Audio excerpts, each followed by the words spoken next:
Students, आज हम start करने जा रहे हैं सेक्शन नंबर 135। बच्चों, आपने देखा मैंने एक एक प्रोविजन, एक एक कंसेप्ट आपको हैंड रिटन नोट्स लिखवाया, जिसमें मैं क्या करता हूं 100%, चाहे वो सेक्शन का कवरेज पार्ट हो चाहे रूल्स का हो, मैं पूरा आपको लिखवाता हूं और कोशिश करता हूं 1-1.5 पेज के अंदर वो कंसेप्ट लिखवा दूं। तो आज मैं चाहता हूं इस लेक्चर को मैं मेरी बुक से पढ़ा रहा हूं, चाहे इंस्टीट्यूट का स्टडी मैट से आप पढ़िए, ठीक है। मेरी बुक थोड़ी सी ज्यादा रिफाइंड होती है स्टडी मैट के मुकाबले की, और बेहतर तरीके से उसे प्रेजेंट करूं। तो मैं ये चाहता हूं आपको एहसास हो जितनी मेहनत मैंने आपको करवाई है कि वो हैंड रिटन करवाना कोई आसान काम नहीं है। इतने अच्छे से नोट्स बनवाना कि आप प्रिंटेड पढ़ाने और उसमें क्या फर्क है, तो थोड़ा सा आप उसको समझ सकें और आप अपने आप इसका हैंड रिटन लिखना हो तो आप लिखेंगे, राइट। ये जो मैं पढ़ाऊंगा ये अलग से भी अगर आपको पीडीएफ मुझसे चाहिए होगी, that I will provide at least, कि उसके अंदर जो भी मैं एक्स्ट्रा लिखूं आप वो देख सकें। So students, we are going to start with section 135। किसके ऊपर आता है? शॉर्ट में कहें CSR, कॉर्पोरेट सोशल रिस्पॉन्सिबिलिटी। इसके अंदर 9 सबसेक्शन है, लेकिन बड़ी बात आपने इसे रेड विद करना है। देखिए, CSR सेक्शन 135 नेचुरल है, कौन से चैप्टर में आता है? चैप्टर नंबर 9 अकाउंट्स के अंदर, AOC अकाउंट्स ऑफ कंपनीज। तो अकाउंट्स ऑफ कंपनीज के अलग से रूल्स हैं, लेकिन बड़ी बात क्या है, CSR पॉलिसी, यह है पूरा नाम, इसके अलग से रूल्स हैं 2014। साथ में देखिए मैंने बताया था कंपनीज एक्ट के अंदर आते हैं कितने स्केड्यूल? 7 बताए थे। 7 स्केड्यूल आपका किसके ऊपर आता है? CSR के ऊपर आता है। तो 3 चीजें आपने सीखी section 135 read with CSR policy rules plus schedule number 7। आइए थोड़ा बेसिक बता दूं, व्हाई CSR। देखिए, आप समाज से कमा रहे हो, कंपनी है क्या कर रही है? कंपनी समाज से, सोसाइटी जिसे आप कहते हैं, क्या ले रही है? रिसोर्सेस। कौन से रिसोर्सेस ले रही है? ह्यूमन एंड नेचुरल, ठीक है। बड़ी बड़ी कंपनियां हैं, 2 रिसोर्सेस सोसाइटी से ले रही है, तो आप उनको क्या कर रहे हो? आप इसे एक्सप्लॉयटेशन भी कह सकते हैं, यूज करना कह सकते हैं, राइट, अपने फायदे के लिए। इसलिए हमने कंपनीज एक्ट में क्या कहा, कंपनीज एक्ट बनाया, बड़ी बड़ी कंपनियां आप बहुत पैसा कमा रही है, कंपनियों आपके पास क्या है? एक्सेसिव इनकम है। इस एक्सेसिव इनकम को क्या करोगे? देखिए, जैसे आपके पास पैसे वाले हो, एक घर बनाया, फिर आप कहते हो मैं एक और बनाऊं, एक मुंबई में बनाऊं, एक गोवा में बनाऊं, एक पेरिस में बनाऊं। इसे कहते हैं हवस। कहते हैं ना, इंसान का पेट भर सकता, हवस नहीं पूरी हो सकती। मैं ये कहता हूं इंसान बने रहना बड़ा मुश्किल है, मैं ये मानता हूं, और लोग भगवान बनने के चक्कर में आए पड़े हैं, राइट। पहले इंसान तो बन लीजिए। तो अगर आपके पास एक्सेसिव इनकम है, क्या करें? शेयर करें भाई, कहां लेके जाओगे? लेकिन शेयरिंग क्या होना चाहिए? ये एक आपकी वॉलंटरी, अपनी मर्जी से होना चाहिए। लेकिन लोग कहां समझते हैं? हवस है ना साहब। इसलिए हमने मैंडेटरी का मतलब ही क्या है? लीगली, कंपल्सरी, ये सेक्शन बना दिया। ये एक तरह से मैं ये कहूंगा, ये कुछ नहीं है जनाब, एक तरह से कंपनियों के ऊपर एक इनकम टैक्स के अलावा आपने एक कह लीजिए है इनकम टैक्स ही, इनकम के ऊपर ही है ये, लेकिन आग इसके अंदर गया, यूं कह लीजिए ये कंपनियों के ऊपर टैक्स लगा दिया गया। हम आगे पढ़ेंगे, जितना आपका प्रॉफिट है उसका 2% प्रॉफिट का समाज सेवा में लगाओ। देखिए लॉजिक क्या है, मैं और थोड़ा विस्तार पूर्वक बता दूं। आप हैरान होंगे चाइना के बारे में जान के, क्योंकि हमारे देश में चाइना का इश्यू चल रहा है, क्योंकि चाइना हमारी टेरिटरी पे भी कंट्रोल करना है, वो प्रोडक्ट तो सारे चाइनीज हैं। तो थोड़ा बता दूं, आप सबको मालूम होगा UNO, united Nations organisation, based at USA, जो कि पूरे वर्ल्ड में फिलैंथ्रोपिक सोशल काम करता है। वो ये कहता है डेली अगर आपके पास 1.9 यूएस डॉलर, 1.9 आज के करीब कह लो 150 रुपए अगर आप कमाते हो तो भाई आप बढ़िया हो। 150 से नीचे अगर आप हो तो आप हो बीपीएल आप सारे जानते होंगे, बिलो पॉवर्टी लाइन, गरीब आदमी। आप हैरान होंगे चाइना की अगर मैं बात करूं 1980 में चाइना की 2/3 पॉपुलेशन प्योरली गरीब थी। 2/3 बहुत बड़ी फिगर है ये। चाइना ने इतना ग्रो किया कि चाइना ने अपने यहां कहा बीपीएल वो है जो कमाई करे $2.3 से कम। दैट मीन्स चाइना ने यूएनओ को पीछे छोड़ दिया। यूएनओ पूरे वर्ल्ड के लिए कह रहा है अगर आप लगभग 150 रुपए डेली से कम कमाओ तो गरीब हो। चाइना ने कहा हमारे यहां गरीब कौन कहलाएगा, मोटा मोटा कह लीजिए जो 200 रुपए से कम कमाए। यूएस डॉलर को कन्वर्ट कर रहा हूं रुपीस में, वो है गरीब। तो आज देखिए चाइना इतना आगे कैसे बढ़ गया। चाइना में बड़ा क्लियर है कि अगर कंपनियां एक्सेसिव कमा रही हैं, वो तो सीधा ही कहते हैं जितना आपने एक्स्ट्रा कमाया ना सारा का सारा हमें दे दो, सारा का सारा सोसाइटी को दे दो वापस। क्यों, कहां लेके जाओगे इसे, अपने साथ लेके जाओगे क्या? यह है फिलॉसफी उनकी। हमारे यहां ऐसा नहीं है। हमारे यहां गौर कीजिए, मुकेश अंबानी को पीछे कौन छोड़ गया रिचेस्ट इंडियन में? अडानी साहब पीछे छोड़ गए उन्हें। अडानी साहब के पीछे जो वर्थ है डेली के हिसाब से 1000 करोड़ रुपया डेली के हिसाब से बढ़ती गई है। कई कई दिन 5-5 हजार करोड़ के हिसाब से बढ़ती गई है। तो दैट इज द फर्क। लेकिन चलिए हम उस लेवल पे तो नहीं जाएंगे। तब देखिए चाइना में गरीब से गरीब आदमी, आप हैरान होंगे, उसके घर में जाके ड्राइंग रूम डाइनिंग टेबल होता है। हमारे यहां तो आप जानते हो हमने अगर ले भी लिया तो वैसे हम उसके ऊपर बैठते भी नहीं है, वो भी एक अलग बात है, राइट। तो इसलिए हम ये कंसेप्ट लेके आए CSR कंपनीज एक्ट 2013 में मैंडेटरी हम लेके आए। ये फोकस किसके ऊपर करता है? ऑन द आइडिया कि बिजनेस की क्या है, एक सोशल ऑब्लिगेशन है beyond earning what profits. It aims at providing accountability. Accountability का मतलब क्या है? जैसे मैं टीचर हूं, मैं रिस्पॉन्सिबल हूं कोर्स कंप्लीट करवाने के लिए, एक वर्ड होता है अकाउंटेबल। मैं हमेशा ये शुरुआत करके क्लास लेता हूं कि मैं रिस्पॉन्सिबल नहीं हूं, रादर अकाउंटेबल हूं। अकाउंटेबल मींस अगर आप मुझे थोड़ी सी पावर देंगे, अकाउंटेबल का मतलब ये है कि भाई साहब अगर आप परफॉर्म नहीं करते उसकी 100% जिम्मेवारी मेरे ऊपर है, केस करें मेरे ऊपर। क्योंकि एज ए टीचर ये मेरा काम है बहुत अच्छे तरीके से आपको पढ़ाऊं, राइट। तो CSR यही कहता है आप अकाउंटेबल हैं to full range of stakeholders. Stakeholders क्या है? देखिए कंपनी है, कंपनी तो चाहेगी मेरे अंदर पैसा लगा किसका, शेयर होल्डर का, उसको अच्छा रिटर्न दो। मेरे ऊपर पैसा लगा है डेट का, लेंडर को अच्छा रिटर्न दो। मेरे यहां काम करें एम्प्लॉय, उनको अच्छे वेजेस दूं। अरे भैया इतना ही नहीं है, इनको चुरा के मत दीजिए, सरकार को टैक्स भी दीजिए, राइट। गवर्नमेंट भी चीज है, कम्युनिटी भी चीज है। जैसे आपने किसी इलाके में एक बड़ी सी फैक्ट्री लगा दी, तो देखिए उसका जो डिस्चार्ज है, एफ्लुएंट है, वो समाज में गड़बड़ कर रहा है, धुआं छोड़ रहा है। तो अपने उस लोकल इलाके में लोगों को कुछ तो बेनिफिट दो जो आप एक्स्ट्रा कमा रहे हो, कुछ सुविधाएं दो। आप क्या पैसा करते हो? That is the point.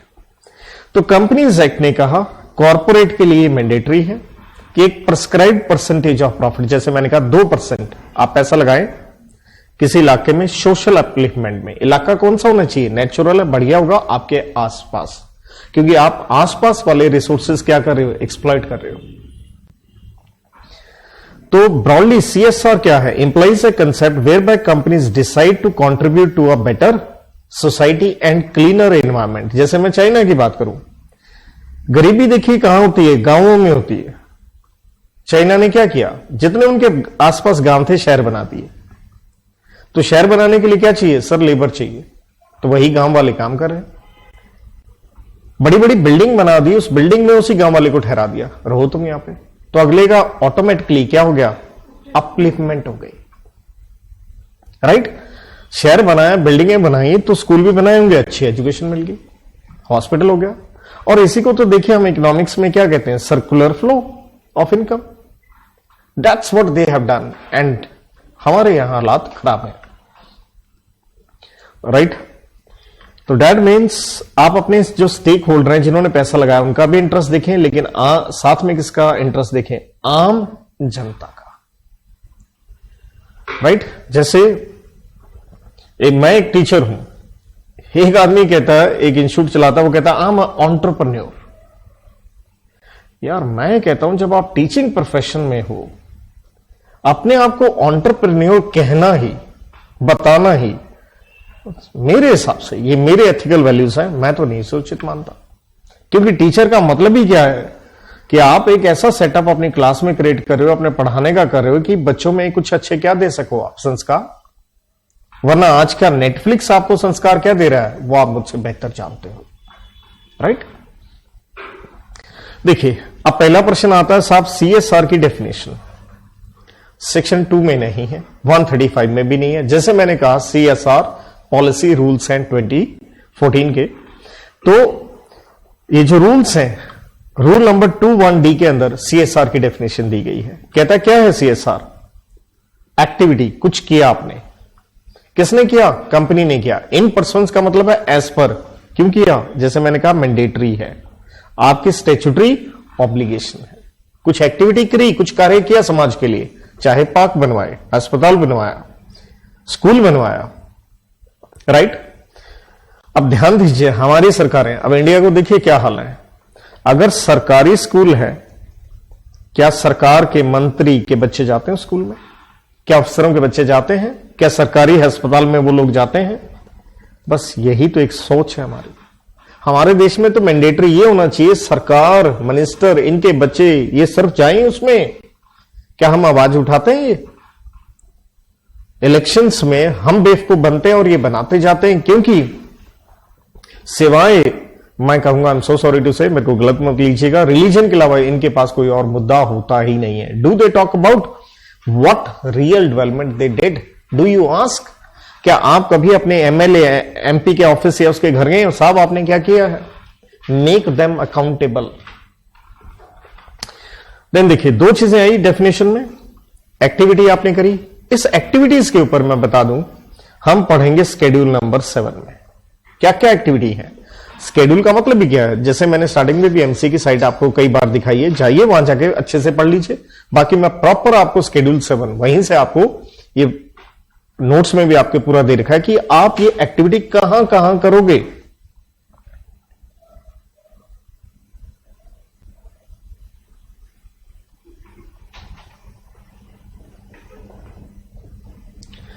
ये रहा आपके स्क्रीन पे schedule number 7, activities specified under schedule number 7।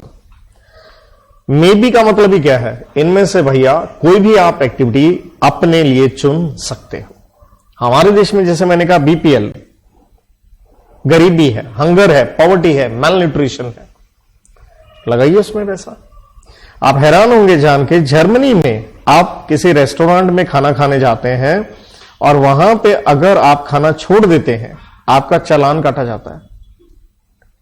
Sir मैंने तो बिल दे दिया, किस बात का चालान?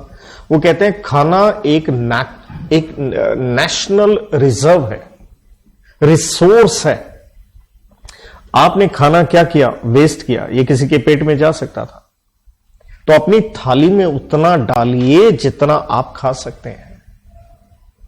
रादर ये भी गलत है जितना खा सकते हैं, जितना आप पचा सकते हैं। हम हिंदुस्तानियों की समस्या क्या है?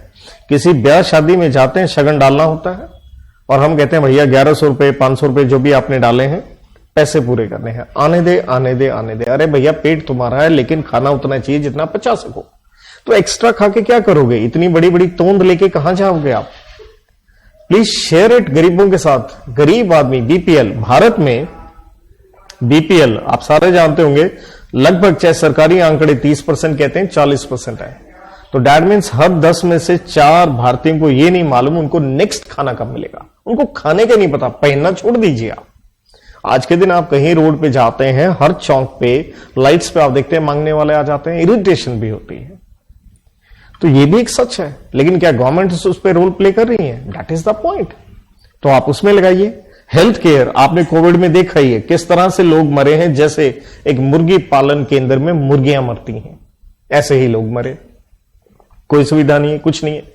और प्राइवेट हॉस्पिटल ने क्या किया, सिवाय एक्सप्लॉयटेशन के, लूट के कुछ नहीं किया। Private hospital means what, company है, कमा रहे हो ना तो सीएसआर में लगाओ। तो इसी तरह से सैनिटेशन, साफ सफाई, या सुना होगा आपने स्वच्छ भारत कोष। कोष का मतलब होता है फंड।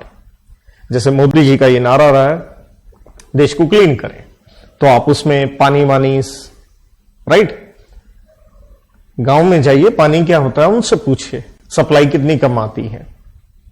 बहुत सारे इलाके ऐसे हैं महाराष्ट्र में, तो वहां पे इतना बुरा हाल है कि ट्रेन आती है भाई साहब पानी की, 300 किलोमीटर तक, 200 किलोमीटर तक पानी नहीं है। ये भी एक सच है, ये भी इंडिया है, ये भी एक इंडिया है। आप कौन से में रहते हैं वो आप देखिए, राइट। लेकिन दूसरा भी पता होना चाहिए, कहते हैं ना debit must be equal to credit, इसलिए रिस्पेक्ट देना बड़ा जरूरी है हर चीज को। आप एजुकेशन में लगाइए, लेकिन समस्या क्या है हमारे देश की एजुकेशन में, ये जो हमने एक बढ़िया कोर्स चालू किया हुआ ग्रेजुएशन का, जो कि सिवाय मेरे हिसाब से लानत के अलावा कुछ है ही नहीं। क्योंकि ग्रेजुएट बन के क्या आता है, कौन सी नौकरी आती है इससे? बच्चा 8वीं 9वीं कक्षा के बाद इलेक्ट्रिसिटी का काम सीख ले, कुछ कमाएगा तो सही, प्लम्बर का सीख ले, कुछ तो कमाएगा, तो ताकि उसको एम्प्लॉयमेंट मिल सके, कोई वोकेशन, उसके स्किल्स इनहांस हो सके। और दूसरा है, देखिए बुजुर्ग, डिफरेंटली एबल्ड जिसे आप कहते हैं, दिव्यांग, उनके लिए हैंडीकैप्ड वगैरह, आप काम कीजिए, लोगों की लाइवलीहुड बढ़े। देन इक्वालिटी, कहते तो हम बहुत कुछ है कि वुमेन का क्या हो, एम्पावरिंग, इमेंसिपेशन, वो घर से निकले, अच्छा पढ़ें, अपना कमाएंगे, वो old age home centre, day care centre बच्चों के लिए, सीनियर सिटीजन के लिए। अब देखिए हमारे यहां तो सीनियर सिटीजन को क्या मिलता है, इनकम टैक्स में एक स्लैब का आपको बेनिफिट मिल जाता है। बाहर वाली कंट्रीज में जाइए, कितने ज्यादा उनको क्या है, बेनिफिट्स हैं। सेम इन्वायरमेंट के लिए, चाहे वो इकोलॉजी को मेंटेन करना है, फ्लोरा फोना, फूल पत्तियां, सब कुछ, जानवर भी आगे, agriculture, forestry, natural resources, soil की क्वालिटी, पानी की क्वालिटी। देखिए जैसे आपने सुना होगा, Punjab is the food basket of country. 70% भारतीयों का पेट पंजाब भरता है। लेकिन आप हैरान होंगे जान के, भटिंडा इलाका जो आपने सुना होगा, उसको कैंसर हब भी कहते हैं। वहां पानी का लेवल भाई साहब कहते हैं 400-500 फीट नीचे जा चुका है। इसका मतलब पता है, समझते हैं इतना फीट नीचे जा चुका है, मतलब 50 मंजिला इमारत नीचे जितनी हो लंबी, आधा किलोमीटर कह लो, वहां तक पानी नहीं है जमीन में। क्या होगा? गंगा से बड़ा तो कुछ नहीं हमारे देश में, लेकिन समस्या क्या है, गंदगी बहुत है। तो क्लीन गंगा फंड भी इसके अंदर आ जाता है। हमारे देश की धरोहर, जिसे नेशनल हेरिटेज हम कहते हैं, चाहे वो बिल्डिंग्स हो, आर्ट हो, कल्चर हो, बिल्डिंग वगैरह, राइट, तो इनसे रिलेटेड आप पैसा लगा सकते हैं। हैंडीक्राफ्ट भी इसके अंदर आता है। देन ये आ गया फौजी भाइयों के लिए, क्योंकि देखिए हम तो कह देते हैं कि भैया गर्मी है तो अरे यार एसी नहीं चल रहा, कैसे बैठेंगे? भैया उनको तो पंखा भी नहीं।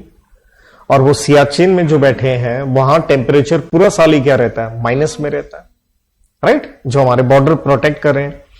तो जो भी ये आर्म्ड फोर्सेस वेटरन है, वॉर विडोज है, उनके डिपेंडेंट है, even central armed police forces, जैसे आपने सुना होगा CRPF, right, central reserve police force, central government की होती है, पूरे देश में घूमती है।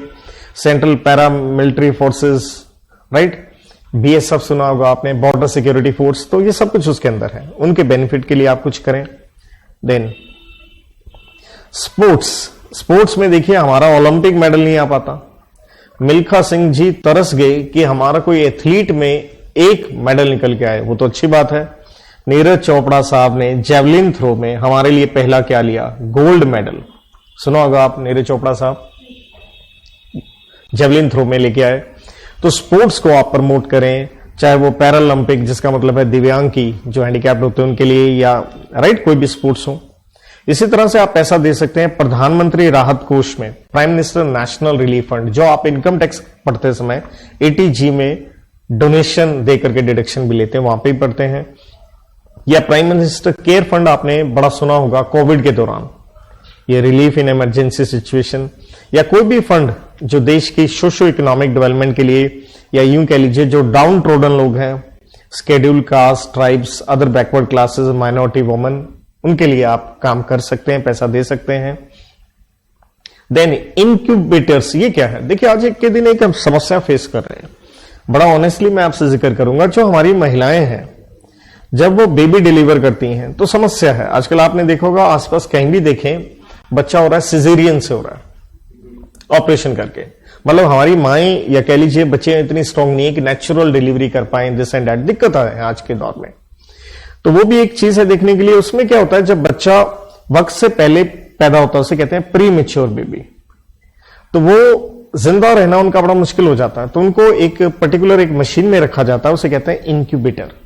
अब ध्यान दीजिए हमारे गांव में तो आज के दिन भी डिलीवरी किससे हो रही है? घरों में हो रही है। आपने सुना होगा दाई वगैरह करवा देते हैं, हॉस्पिटल भी नहीं है, तो आप उनके लिए कुछ कीजिए। देन आईसीएमआर आपने कोविड में बहुत सुना होगा, क्या है? Indian council of medical research, right? कि कोविड की कौन सी दवाई, ये वो सब सुना होगा आपने। डीआरडीओ, उन्होंने भी दवाई निकाली। डिफेंस रिसर्च डेवलपमेंट ऑर्गेनाइजेशन, या आईआईटी तो सबने सुना होगा, इंडियन इंस्टीट्यूट ऑफ टेक्नोलॉजी, अच्छी यूनिवर्सिटीज, क्योंकि ये ग्रो करेंगे तभी तो देश में देखिए अच्छी क्या निकल के आएगी, चीजें बनेगी, राइट? तो इस तरह की दुनिया भर की सारी एजेंसीज दे रखी हैं, आप यहां पे पैसा लगाइए, इनको दीजिए। रूरल डेवलपमेंट फंड्स में लगाइए। स्लम एरिया आप जानते हैं ये अर्बन में रूरल है, एक तरह से शहरों में गरीबी। स्लम एरिया जैसे आपने मुंबई में सबसे बड़ा सुना होगा, पूरे वर्ल्ड का सबसे बड़ा स्लम एरिया धारावी, राइट? तो वहां पे आप पैसा लगाइए। डिजास्टर मैनेजमेंट का मतलब क्या हो गया?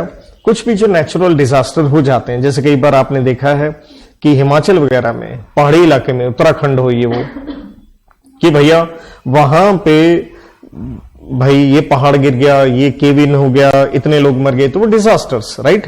बहुत ज्यादा फ्लड्स हो गए, तो उनमें रिलीफ, रिहैबिलिटेशन, या पीछे आपने देखा हो केरला में बहुत फ्लड्स रहे, बहुत दुनिया मरी है, तो आप वहां पैसा लगा सकते हैं। तो इस तरह से करते हुए देखिए आपके सामने है 12 यहां लिस्ट दी गई हैं शेड्यूल नंबर 7 में, जहां पैसा लगाइए। क्या आपको ये रट्टा मारना है? बिल्कुल नहीं, पता होना चाहिए भाई, राइट? और उसमें से देखिए ये पॉइंट नंबर जो मैंने विशेष रूप से ये हाईलाइट किया है 9th, जिसमें दरअसल ये मेन हमारा पॉइंट आता है स्टार वाला, आईसीएमआर वगैरह है। थोड़ा सा मैं इसको कोविड से रिलेटेड लेके चलूंगा। ये यूनिवर्सिटी, बायोटेक्नोलॉजी, जहां पे नई वैक्सीनेशन वगैरह बने, तो इनमें आप लगाइए। तो हमने देखा सीएसआर का डेफिनेशन रूल 2(1)(d) के अंदर कि आपने कोई एक्टिविटी करनी है, कंपनीज ने करनी है, एंड नंबर 3 ये आपको स्टैट्यूटरी, जिसका मतलब है मैंडेटरी करनी होगी, और एक्टिविटी मैंने समझा दिया कहां जाके करनी है, शेड्यूल नंबर 7 में। लेकिन आगे क्या कहती है definition? But shall not include the following, जिसका मतलब क्या होगा? इसको हम सीएसआर नहीं मानेंगे। 12 आइटम हमने पढ़ी, इसको नहीं मानेंगे। कहता कौन सी? पहली आइटम कहती है जो भी आपने एक्टिविटी की है in the normal course of business. अरे भैया बिजनेस में कर रहे हो तो वो सीएसआर थोड़े हो गया। अगर आपने अपने इंप्लॉइज को किसी दिन मिठाई खिला दी, वो सीएसआर थोड़े हो गया, राइट? लेकिन यहां एक एक्सेप्शन है कि कहता मान लेंगे इसे सीएसआर।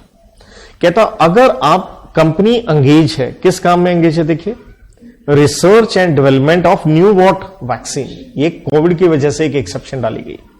ड्रग्स कहें, मेडिकल डिवाइसेस कहें, चाहे वो देखिए पीछे ऑक्सीजन का इशू रहा, दिस एंड दैट, तो कहता है कोविड-19 से रिलेटेड, चाहे वो फाइनेंशियल ईयर 20, 21, 22, 23 तक कुछ भी हो, जो भी अगर आपने इसमें पैसा लगाया है, चाहे आपने खुद लगाया है या आपने कोलैबोरेशन किया है। कोलैबोरेशन का मतलब होता है मिल बांट के, किसके साथ? कोई भी इंस्टीट्यूट या ऑर्गेनाइजेशन जो आइटम नंबर 9 ऑफ शेड्यूल 7, जो अभी मैंने पढ़ाया था आपको, एग्जाम्पल आईसीएमआर, डीआरडीओ, चाहे उनके साथ मिलके आप कोई वैक्सीन का खोज कर रहे हैं, ग्रोथ कर रहे हैं। और कहता है नंबर 2, तो इस तरह की किसी एक्टिविटी में आप इन्वॉल्व हैं, तो देखिए बोर्ड रिपोर्ट, हमने इससे पहले वाला सेक्शन पढ़ा था 134। बोर्ड रिपोर्ट में हम कोड की पढ़ के आए थे, अब्राम पूल डैडी। सी से मैंने 3 पॉइंट पढ़ाए थे, उसमें सी से 1 पॉइंट था सीएसआर का। तो इसलिए अगर आप इसमें न्यू वैक्सीन वगैरह में, ड्रग्स में काम करते हैं, तो बोर्ड रिपोर्ट में आपको डिस्क्लोजर देना है separately in the annual report on what? CSR. तो दैट मीन्स नॉर्मल कोर्स में अगर आप पैसा लगाते हो वो CSR नहीं है, एक्सेप्शन हो गया ड्रग्स वाला। नंबर 2, अगर आपने कोई एक्टिविटी करी है लेकिन हिंदुस्तान के बाहर करी है, तो मुझे बताइए हिंदुस्तानियों को क्या बेनिफिट हुआ? तो इसको हम CSR नहीं मानेंगे। हां, एक एक्सेप्शन यहां पे भी है। आपने एक्टिविटी की है भारतीय स्पोर्ट्स के लिए, जैसे नीरज चोपड़ा साहब जो ओलंपिक में गोल्ड लेके आए, वो आज के दिन भी अमेरिका में है। क्या ले रहे हैं? ट्रेनिंग ले रहे हैं। तो अगर उनके ऊपर कंपनियां पैसा लगा रही हैं, क्योंकि हमारे बहुत से खिलाड़ियों की कह लीजिए फाइनेंशियल पोजीशन अच्छी है, थैंक्स टू कंपनीज उनके ऊपर पैसा लगाती हैं, तो हिंदुस्तान के बाहर अगर आप उनको ट्रेनिंग दे रहे हो, कहते ये मान लेंगे CSR।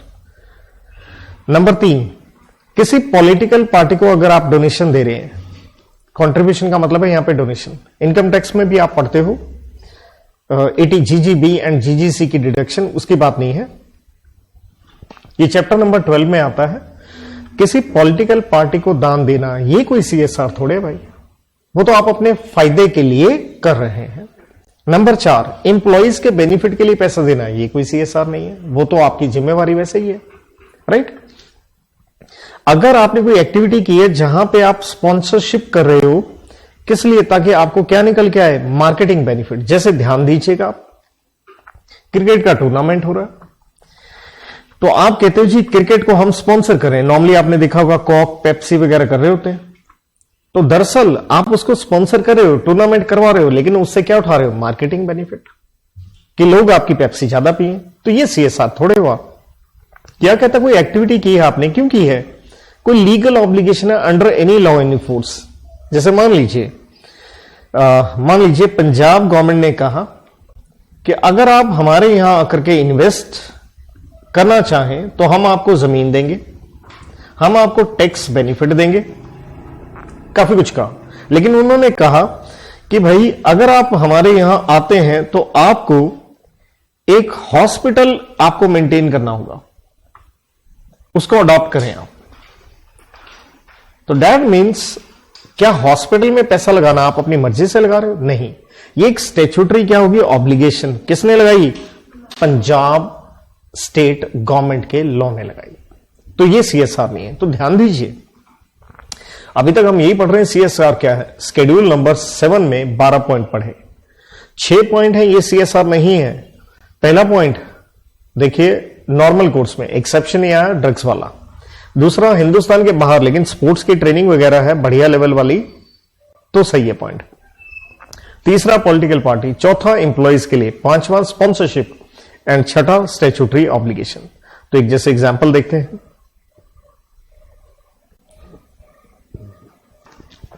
कहते हैं ये कंपनी इन्वॉल्व है कंस्ट्रक्शन में, दिल्ली NCR रीजन में है, और कहता साउदर्न इंडिया में भी कुछ प्रोजेक्ट्स पे काम कर रही है क्योंकि वहां पे मार्जिन्स बड़े अच्छे हैं। तो हुआ क्या?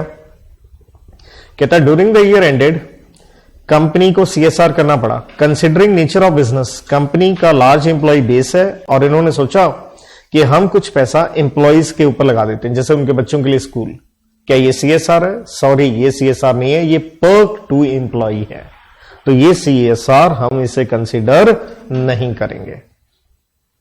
अब देखिए, CSR में काम करना है, बात को समझिएगा, बढ़िया बात है। आप क्या है? एक कंपनी है। मान लीजिए साहब, आप कंपनी इलेक्ट्रिकल कुछ ऑब्जेक्ट्स बनाते हैं, मान लीजिए जैसे स्विच बनाते हैं, तो स्वाभाविक है आप अपनी एनर्जी, अपने रिसोर्सेज किस पे लगाएंगे? इन स्विच पे लगाएंगे। CSR का मतलब क्या? अपना काम छोड़ के समाज सेवा, है ना। क्या कंपनी अपनी एनर्जी इस तरह से डाइवर्ट करेंगी या वेस्ट करेंगी? नहीं। तो हमने क्या कहा साहब, ऐसा है भाई, कंपनियों आपका क्या है? उन्होंने कहा जी हमें रन करता है हमारा बोर्ड। तो मान लीजिए बोर्ड ऑफ डायरेक्टर में 15 आपके डायरेक्टर हैं, मैक्सिमम डायरेक्टर वैसे भी सेक्शन 149 कहता है 15 आप रख सकते हैं बिना टेंशन के। तो बोर्ड ऑफ डायरेक्टर की क्या बना दी जाती है? कुछ कमिटीज। क्या बना दी जाती है बच्चों? कमिटीज। तो कमिटीज के अंदर कौन है? कुछ डायरेक्टर हैं। जैसे हल्का सा जिक्र अगर मैं आपको बताऊं, हमने हल्का सा जिक्र इसका किया था जब हम पढ़ रहे थे सेक्शन 128, वहां आया था ऑडिट कमेटी। 128 में क्या था, 128 में बुक्स ऑफ अकाउंट्स। तो मैंने कहा था प्रॉपर बुक्स बनानी है, इलेक्ट्रॉनिक फॉर्म में बना सकते हो, और वो इलेक्ट्रॉनिक फॉर्म में आपको एक डिस्प्ले, प्रिंट आउट, रिट्रीवल का सिस्टम मेंटेन करना है जैसे ऑडिट कमेटी को ठीक लगे। दूसरा हल्का सा जिक्र, पिछला लेक्चर जब हम पढ़ रहे थे बोर्ड रिपोर्ट के कंटेंट्स, वहां मैंने जिक्र किया था कि डायरेक्टर की अपॉइंटमेंट, क्वालिफिकेशन, रेम्यूनरेशन, परफॉर्मेंस वगैरह, तो मैंने जिक्र किया था नॉमिनेशन एंड रेम्यूनरेशन कमेटी। इसी तरह से देखिए एक कमेटी यहां क्या बनने वाली है, CSR कमेटी। तो देखिए इसका सेक्शन आता है 177, ये 178 एंड स्वाभाविक है ये क्या है 135। थोड़ा नॉलेज इस तरह से आपको होनी चाहिए। तो डायरेक्टर्स जितने हैं सारे वो कहलाते हैं बोर्ड, उनमें से कुछ उठा के एक कमेटी बना दीजिए, राइट। जैसे मान लीजिए 15 डायरेक्टर हैं, उनमें से हमारे एक डायरेक्टर हैं विपुल जी, एक डायरेक्टर है मान लीजिए चिराग जी, एक डायरेक्टर है मान लीजिए नेहा जी। ये 3 डायरेक्टर जो हैं ये समाज के प्रति बड़ा ही अच्छा कार्य करना चाहते हैं, इनका इंटरेस्ट है। तो आप क्या करें, इन तीनों को ये जिम्मेवारी दे दो, राइट। तो बस इसलिए आपकी एनर्जी हम डाइवर्ट ज्यादा नहीं करेंगे, वेस्ट नहीं करेंगे। अपने डायरेक्टर्स जिनका कुछ इंटरेस्ट है उसकी कमेटी बना दो। हम ये नहीं करें सारे डायरेक्टर लो, ज्यादा से ज्यादा मैं बता रहा हूं यहां पे हम 3 ही डायरेक्टर लेने वाले हैं। तो यहां देखिए अब आता है पहला हमारा सब सेक्शन, जैसे मैंने कहा था 9 सब सेक्शन है, ये पहला है। Read with rule number 3 and 5। वैसे बता दूं CSR कमेटी की भी डेफिनेशन है रूल 2(1)(e) में, क्या कहता है, मीन्स द CSR कमेटी किसकी, आपके सामने है, of the what, board, right. कुछ नहीं है, बोर्ड ही है, डायरेक्टर ही है इसके अंदर। तो कमेटी क्या हर कंपनी को बनानी होगी, ओपनिंग वर्ड देखिए, कहते हैं यस हर कंपनी को बनाना होगा, चाहे आप होल्डिंग है, सब्सिडरी है, मतलब होल्डिंग अलग बनाएगी, सब्सिडरी अलग बनाएगी, क्योंकि अल्टीमेटली वो दोनों कंपनियां क्या है, अलग अलग है। होल्डिंग की अलग पहचान है, सब्सिडरी की अलग है, आप बनाओ। आप फॉरेन कंपनी हो, फॉरेन कंपनी हम 2 सबसेक्शन 42 में पढ़ के आए थे, अगर उनका कुछ place of business in India है, जिसका मतलब है ब्रांच, ऑफिस या प्रोजेक्ट कहां पे भारत में काम कर रहे हो, बनाओ आप। बट प्रश्न है क्या हर कंपनी को ये कमेटी बनानी है, क्या ये सेक्शन हर कंपनी पे लगेगा, सॉरी नहीं लगेगा। क्यों, क्योंकि आगे क्या कह गया, हैविंग 3 लिमिट्स हैं साहब, 3 लिमिट्स हैं। यहां कुछ नहीं लिखा लिस्टेड कंपनी, या कुछ नहीं लिखा अनलिस्टेड पब्लिक कंपनी या प्राइवेट कंपनी, सीधी लिमिट्स हैं। आप कोई भी कंपनी हो, होल्डिंग, सब्सिडरी, फॉरेन हो, कुछ भी हो, 3 लिमिट्स देखनी है। सबसे कम लिमिट 5 करोड़ रुपए पे है अगर आपका नेट प्रॉफिट है। दैट मीन्स क्या सीखा, मान लीजिए किसी कंपनी का प्रॉफिट 2 करोड़ है, अरे कमेटी नहीं बनानी, तो सर कमेटी नहीं बनानी तो CSR के ऊपर आप बता रहे थे 2% पैसा खर्च करना, नहीं करना, ऐश करो। या फिर और करके है, देखिएगा 3 लिमिट में कोई भी एक। नेक्स्ट आती है नेटवर्थ, जिसकी डेफिनेशन हम पढ़ते हैं 2 सबसेक्शन 57 में, दोबारा पढ़ा दूंगा आपको। 500 करोड़ हो, या टर्नओवर कितनी हो, डेफिनेशन आती है 2 सबसेक्शन 91 में, 1000 करोड़ हो। मतलब 3 में से कोई भी limit, profit 5 crore, net worth 500 crore या टर्नओवर 1000 करोड़ हो। कब हो, ध्यान रखिएगा, पिछले बरस हो। दैट मीन्स अगर पिछले साल ये लिमिट लगी तो CSR के ऊपर पैसा कब खर्चना है, इस साल करना है। दैट मीन्स इस साल नहीं करना है। मान लो इस साल मेरी नेटवर्थ ये है, नेक्स्ट ईयर आपको कमेटी बनानी है, क्योंकि दिमाग लगाइए साहब, ये नेटवर्थ वगैरह कहां से देखेंगे आप, बैलेंस शीट में जाके देखेंगे आप, वो तो साल के एंड में बनती है। तो इस साल टर्नओवर अभी की थोड़े मान लिया 1000 करोड़ हो गई, साल अभी कंप्लीट नहीं हुआ, इसलिए अच्छा किया ये, इमीडिएटली प्रोसीडिंग फाइनेंशियल ईयर शैल कॉन्स्टिट्यूट अ CSR कमेटी। पिछले साल की लिमिट के मुताबिक इस साल लगेगी, मैं एग्जाम्पल यहां लिख दूंगा। इस कमेटी में कम से कम देखिए क्या कहता है, कितने डायरेक्टर रखिए, 3 ही कह रहा था मैं, ज्यादा रखने आपकी मर्जी है, हम ज्यादा दबाव नहीं डाल रहे हैं।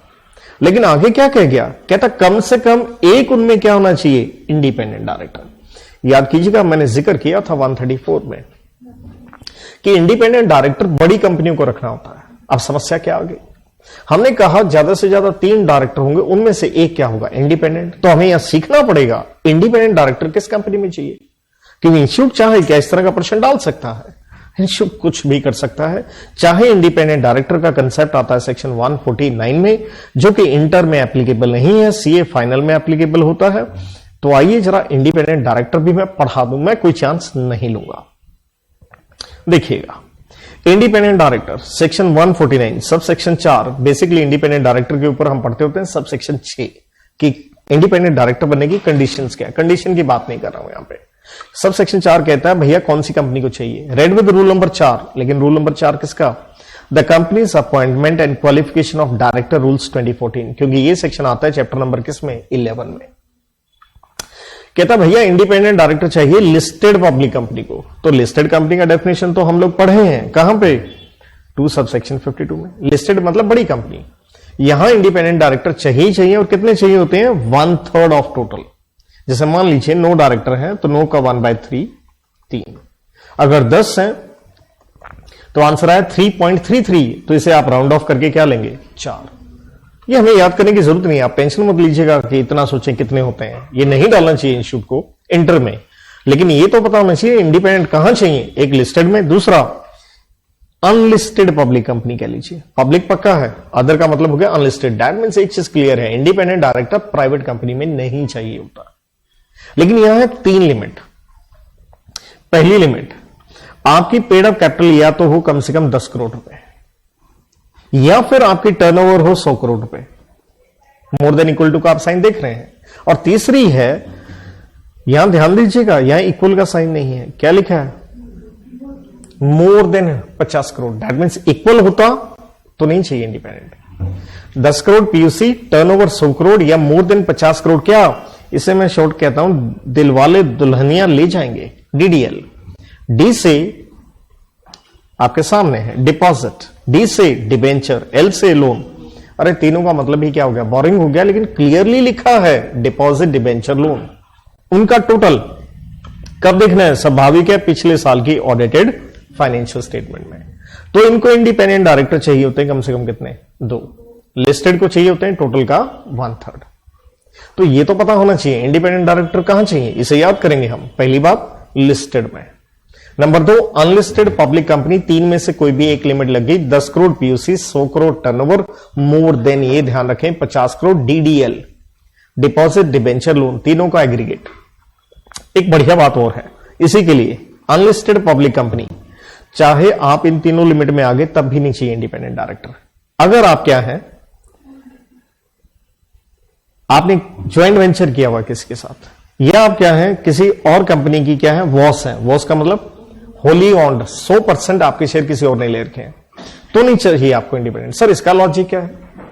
लॉजिक सिंपल है, अगर आप सब्सिडरी हैं वो भी होली ऑन्ड, तो पूरा का पूरा कंट्रोल आपको कौन कर रहा है? आपकी होल्डिंग कर रही है, तो होल्डिंग के ऊपर लॉ लग जाएगा इंडिपेंडेंट का, आपको नहीं चाहिए। एक तीसरी बात और है, अगर आप हैं डॉर्मेंट कंपनी, डॉर्मेंट जिसे हम पढ़ के आते हैं कहां? 455 के अंदर, ये वो कंपनी होती है जहां कोई काम ही नहीं हो रहा, काम ही नहीं हो रहा, तो क्यों चाहिए इंडिपेंडेंट? एक और इंटरेस्टिंग चीज बता दूं अनलिस्टेड पब्लिक कंपनी के लिए, अगर लगातार 3 साल, लगातार कितने साल? 3 साल अगर आप इस लिमिट्स में नहीं आए तो आपको इंडिपेंडेंट डायरेक्टर नहीं चाहिए। मैं एक उदाहरण देता हूं, प्लीज यहां पे आप कंफ्यूज मत होइएगा। देखिए पहली बात, मैं एग्जांपल ले रहा हूं अनलिस्टेड किसके ऊपर? पब्लिक कंपनी के ऊपर। आपको इंडिपेंडेंट डायरेक्टर चाहिए होते हैं, हमने 3 लिमिट देखी। देखिए 3 लिमिट हमने क्या देखी? पीयूसी और टर्नओवर और डीडीएल। क्या लिमिट थी ये मत भूलिएगा? 10 CR, 100 CR, और यहां ध्यान दीजिएगा मोर देन 50 करोड़। हमने ये 3 लिमिट देखनी है, तीनों में से एक भी लग गई, आपको क्या चाहिए? सर इंडिपेंडेंट डायरेक्टर चाहिए।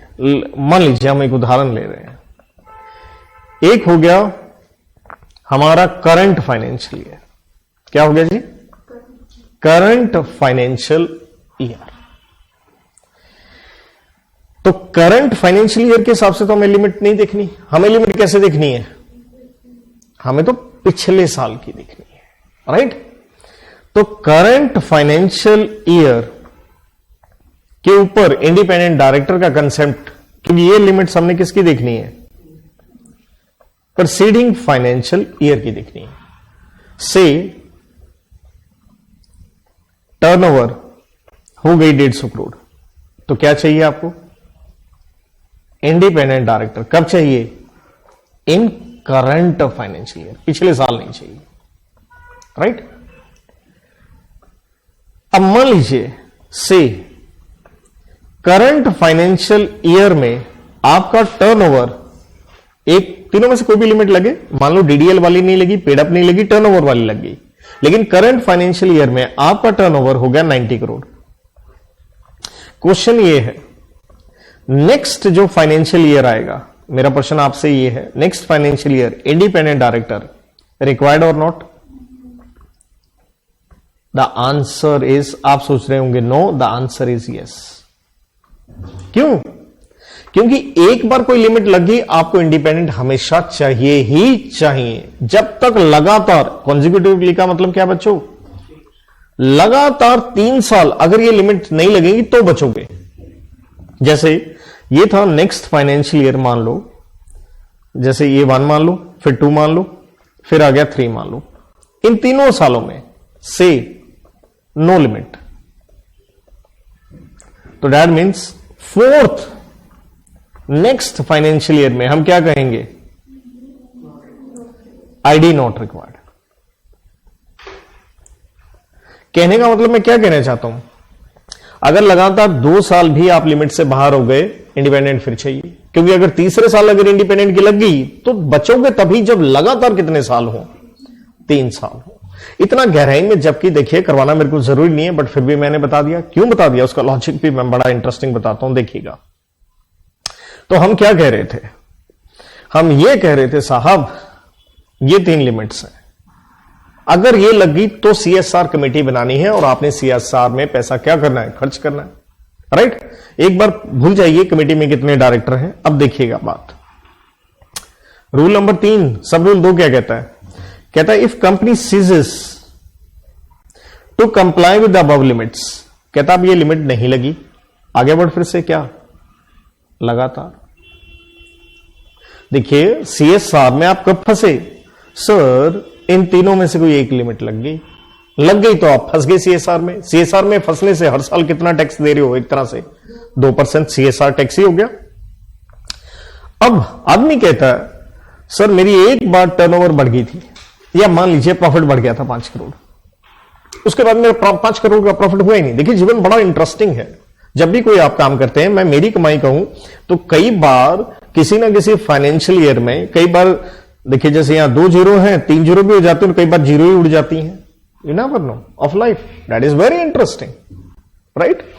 सो अब आप एक बार सीएसआर में फंस गए, क्या फंसे रहोगे, इसलिए सेम इंडिपेंडेंट डायरेक्टर वाला पॉइंट है, इसलिए मैंने वो डिटेल करवा दिया था। चलो करवा देते हैं, क्या लिखा है, अगर लगातार 3 साल आप इन लिमिट्स में नहीं आओगे, अब आपको सीएसआर कमेटी बनाने की जरूरत नहीं है, दैट मीन्स आपको सीएसआर का टैक्स नहीं लगेगा। देखिए मैं इसका एक आपको ये सीएसआर के ऊपर मैं यहां पे 2 एग्जांपल आपको दूंगा।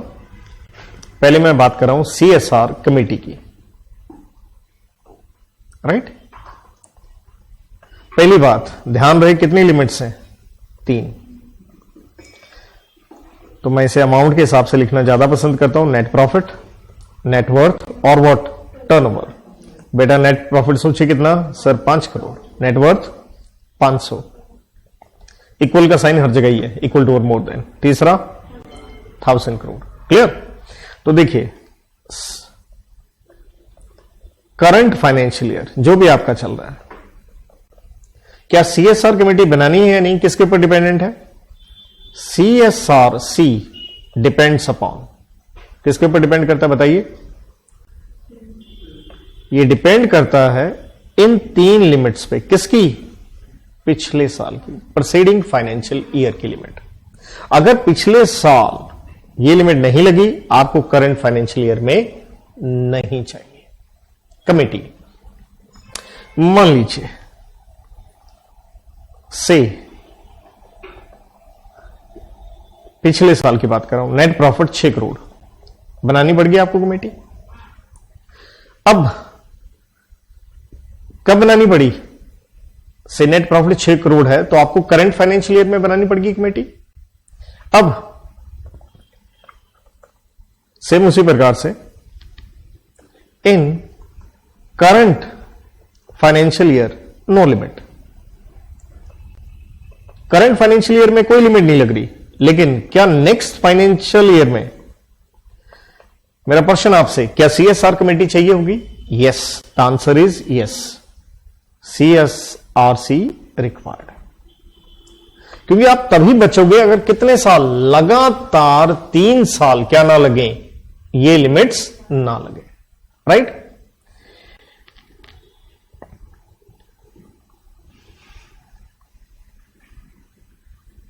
दैट मीन्स अगर मैं एक एग्जाम्पल और भी चाहे, देखिए अगर आप लिखना चाहें, मान लीजिए ये लिया मैंने करंट फाइनेंशियल ईयर आपका से 23-24, कौन सा ले लिया जी? 23-24। हमें लिमिट्स के लिए क्या देखना है सर? 22-23 देखना है, क्लियर? और यहां पे नेट प्रॉफिट अगर है 10 करोड़ तो 23-24 में अप्लाई हो गया, राइट? अब देखिए ये 3 हमारी limit, net profit, net worth, turnover. 23-24, 24-25, 25-26। Let's say net profit 4 crore, 3 crore, 2 crore, net worth 200 crore, same same same, turnover 300 crore, 400 crore, 500 crore. लगातार आपको कितने साल दिख रहे हैं? 3 साल नजर आ रहे हैं यहां पे। तो हम क्या कहेंगे? इन 26-27 CSR कमेटी नॉट रिक्वायर्ड। आपको CSR कमेटी की जरूरत नहीं है क्योंकि लगातार 3 साल लिमिट नहीं लगी। लेकिन यहीं पे मैं थोड़ा और चेंज करूं, से इन 25-26 if turnover is 1200 करोड़, तो आंसर क्या होगा? लिमिट, या यूं कह लीजिए CSR कमेटी क्या रहेगा? To continue. क्यों? क्योंकि गैप कितने साल का आया? 2 साल का है। 3 साल तक अगर आप लिमिट से बचोगे तो ही चुंगल से निकलोगे, वरना आप चुंगल में क्या हो गए? फंस गए, आप उससे निकल ही नहीं सकते। अब कमेटी में कौन था सर? 3 डायरेक्टर थे, उनमें से एक इंडिपेंडेंट डायरेक्टर होना चाहिए। अब बताइए क्या इंडिपेंडेंट डायरेक्टर प्राइवेट कंपनी में चाहिए होता है? चाहिए ही नहीं। लिस्टेड में चाहिए? चाहिए। क्या हर अनलिस्टेड पब्लिक कंपनी में होता है? नहीं। 3 लिमिट बताई थी, PUC 10 crore, turnover 100 crore, DDL more than 50 crore. तो देखिए क्या कहता है, provided where a company is not required to appoint an independent director under section A, लिखा 149(4), इसलिए पढ़ाया आपको। It shall have CSR committee, कितने डायरेक्टर्स की? 2 से काम चल जाएगा, राइट? तो इसके बाद रूल 5 भी देख लीजिए, वो भी यही कह रहा है कि अगर कंपनी जो 135(1) में आ गई, 135(1) क्या है? ये 3 लिमिट्स के अंदर, कि अगर आपको इंडिपेंडेंट डायरेक्टर चाहिए 149(4) में, तो CSR कमेटी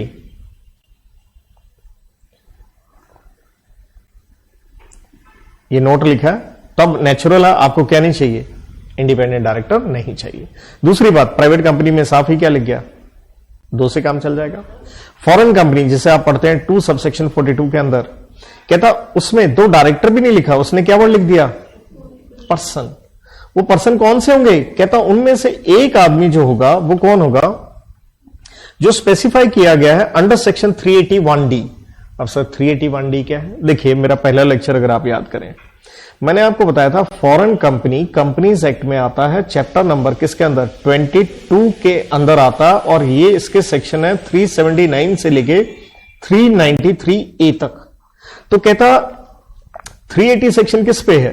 आप हो बाहर की कंपनी, जैसे इंडिया में आते हो ना, तो आपको इंडिया में आते सारी ROC न्यू दिल्ली को क्लियरली बताया गया है, भारत की राजधानी, वहां के ROC को आपने कुछ डॉक्यूमेंट्स देने हैं।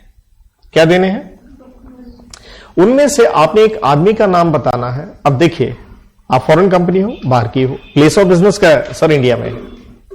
अब मान लीजिए सरकार ने या ROC ने आपको कोई नोटिस जारी करना है। क्या जारी करना है? नोटिस। तो मुझे बताओ, ऑस्ट्रेलिया की कंपनी है, क्या नोटिस ऑस्ट्रेलिया में देंगे? नहीं।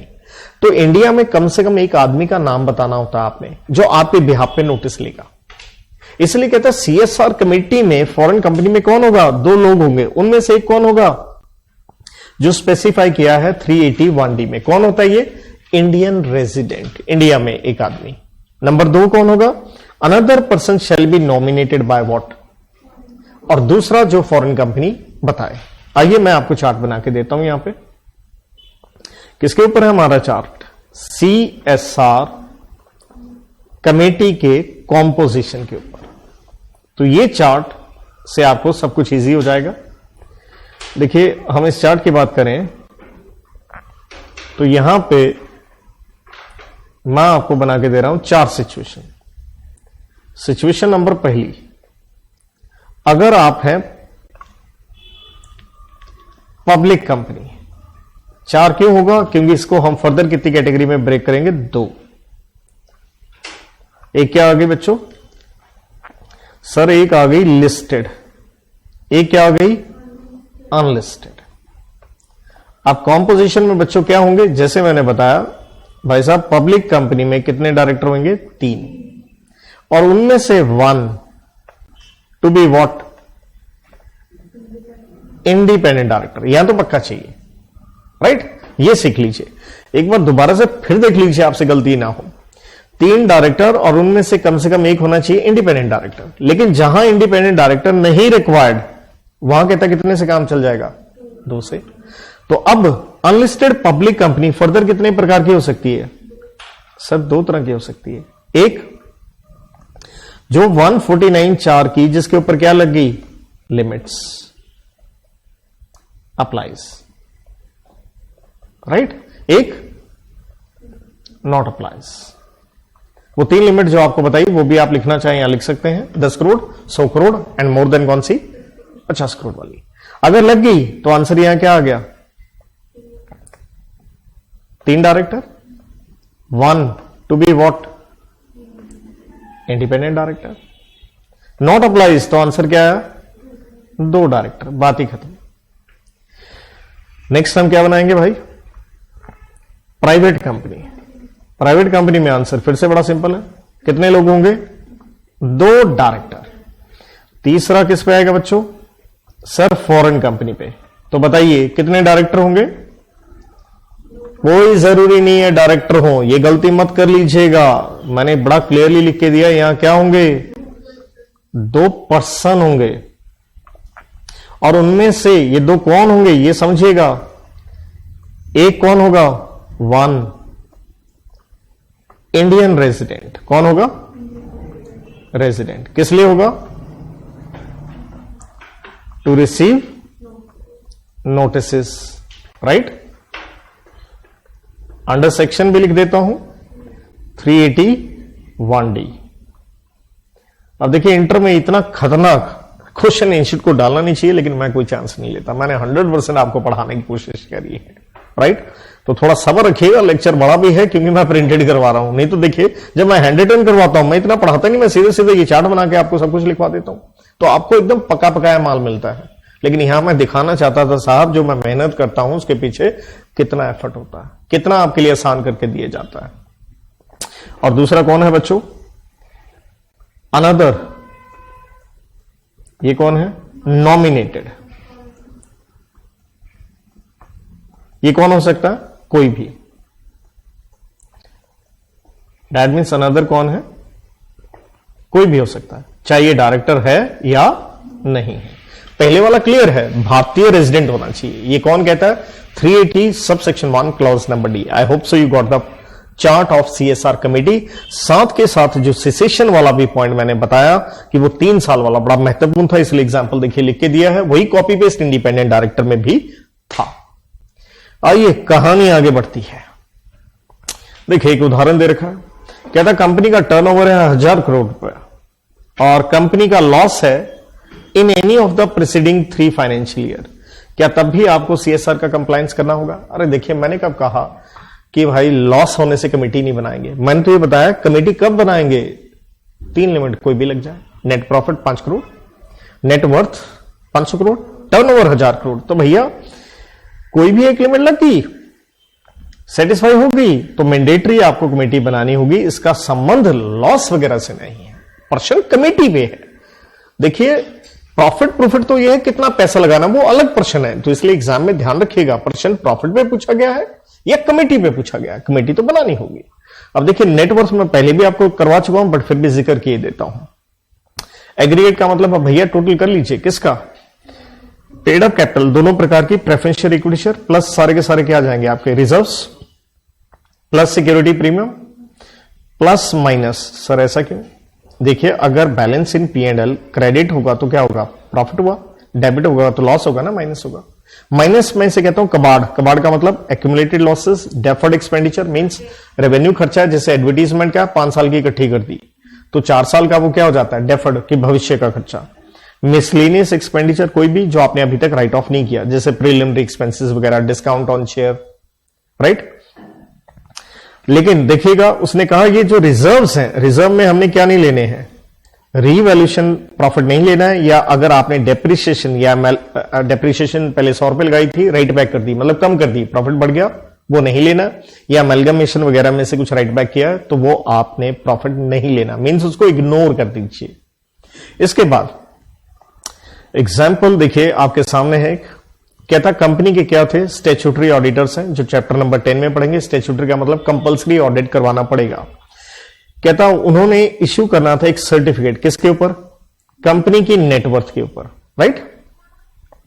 द कंपनी ने अपनी प्रॉपर्टी का फेयर वैल्यूएशन किया है, plant and machinery in the current year was mistakenly taken into retained earnings. हमने अभी क्लियर बताया नेटवर्थ के अंदर कौन सा प्रॉफिट नहीं लेना है, रीवैल्यूएशन का नहीं लेना है। तो कहता है बताइए क्या ये ठीक वैल्यूएशन हुई है, तो देखिए हमने साफ पढ़ा कि स्पेसिफिकली एक्सक्लूड करना है क्या, रीवैल्यूएशन, तो ये ठीक नहीं हुआ, राइट, सिंपल सा प्रश्न है।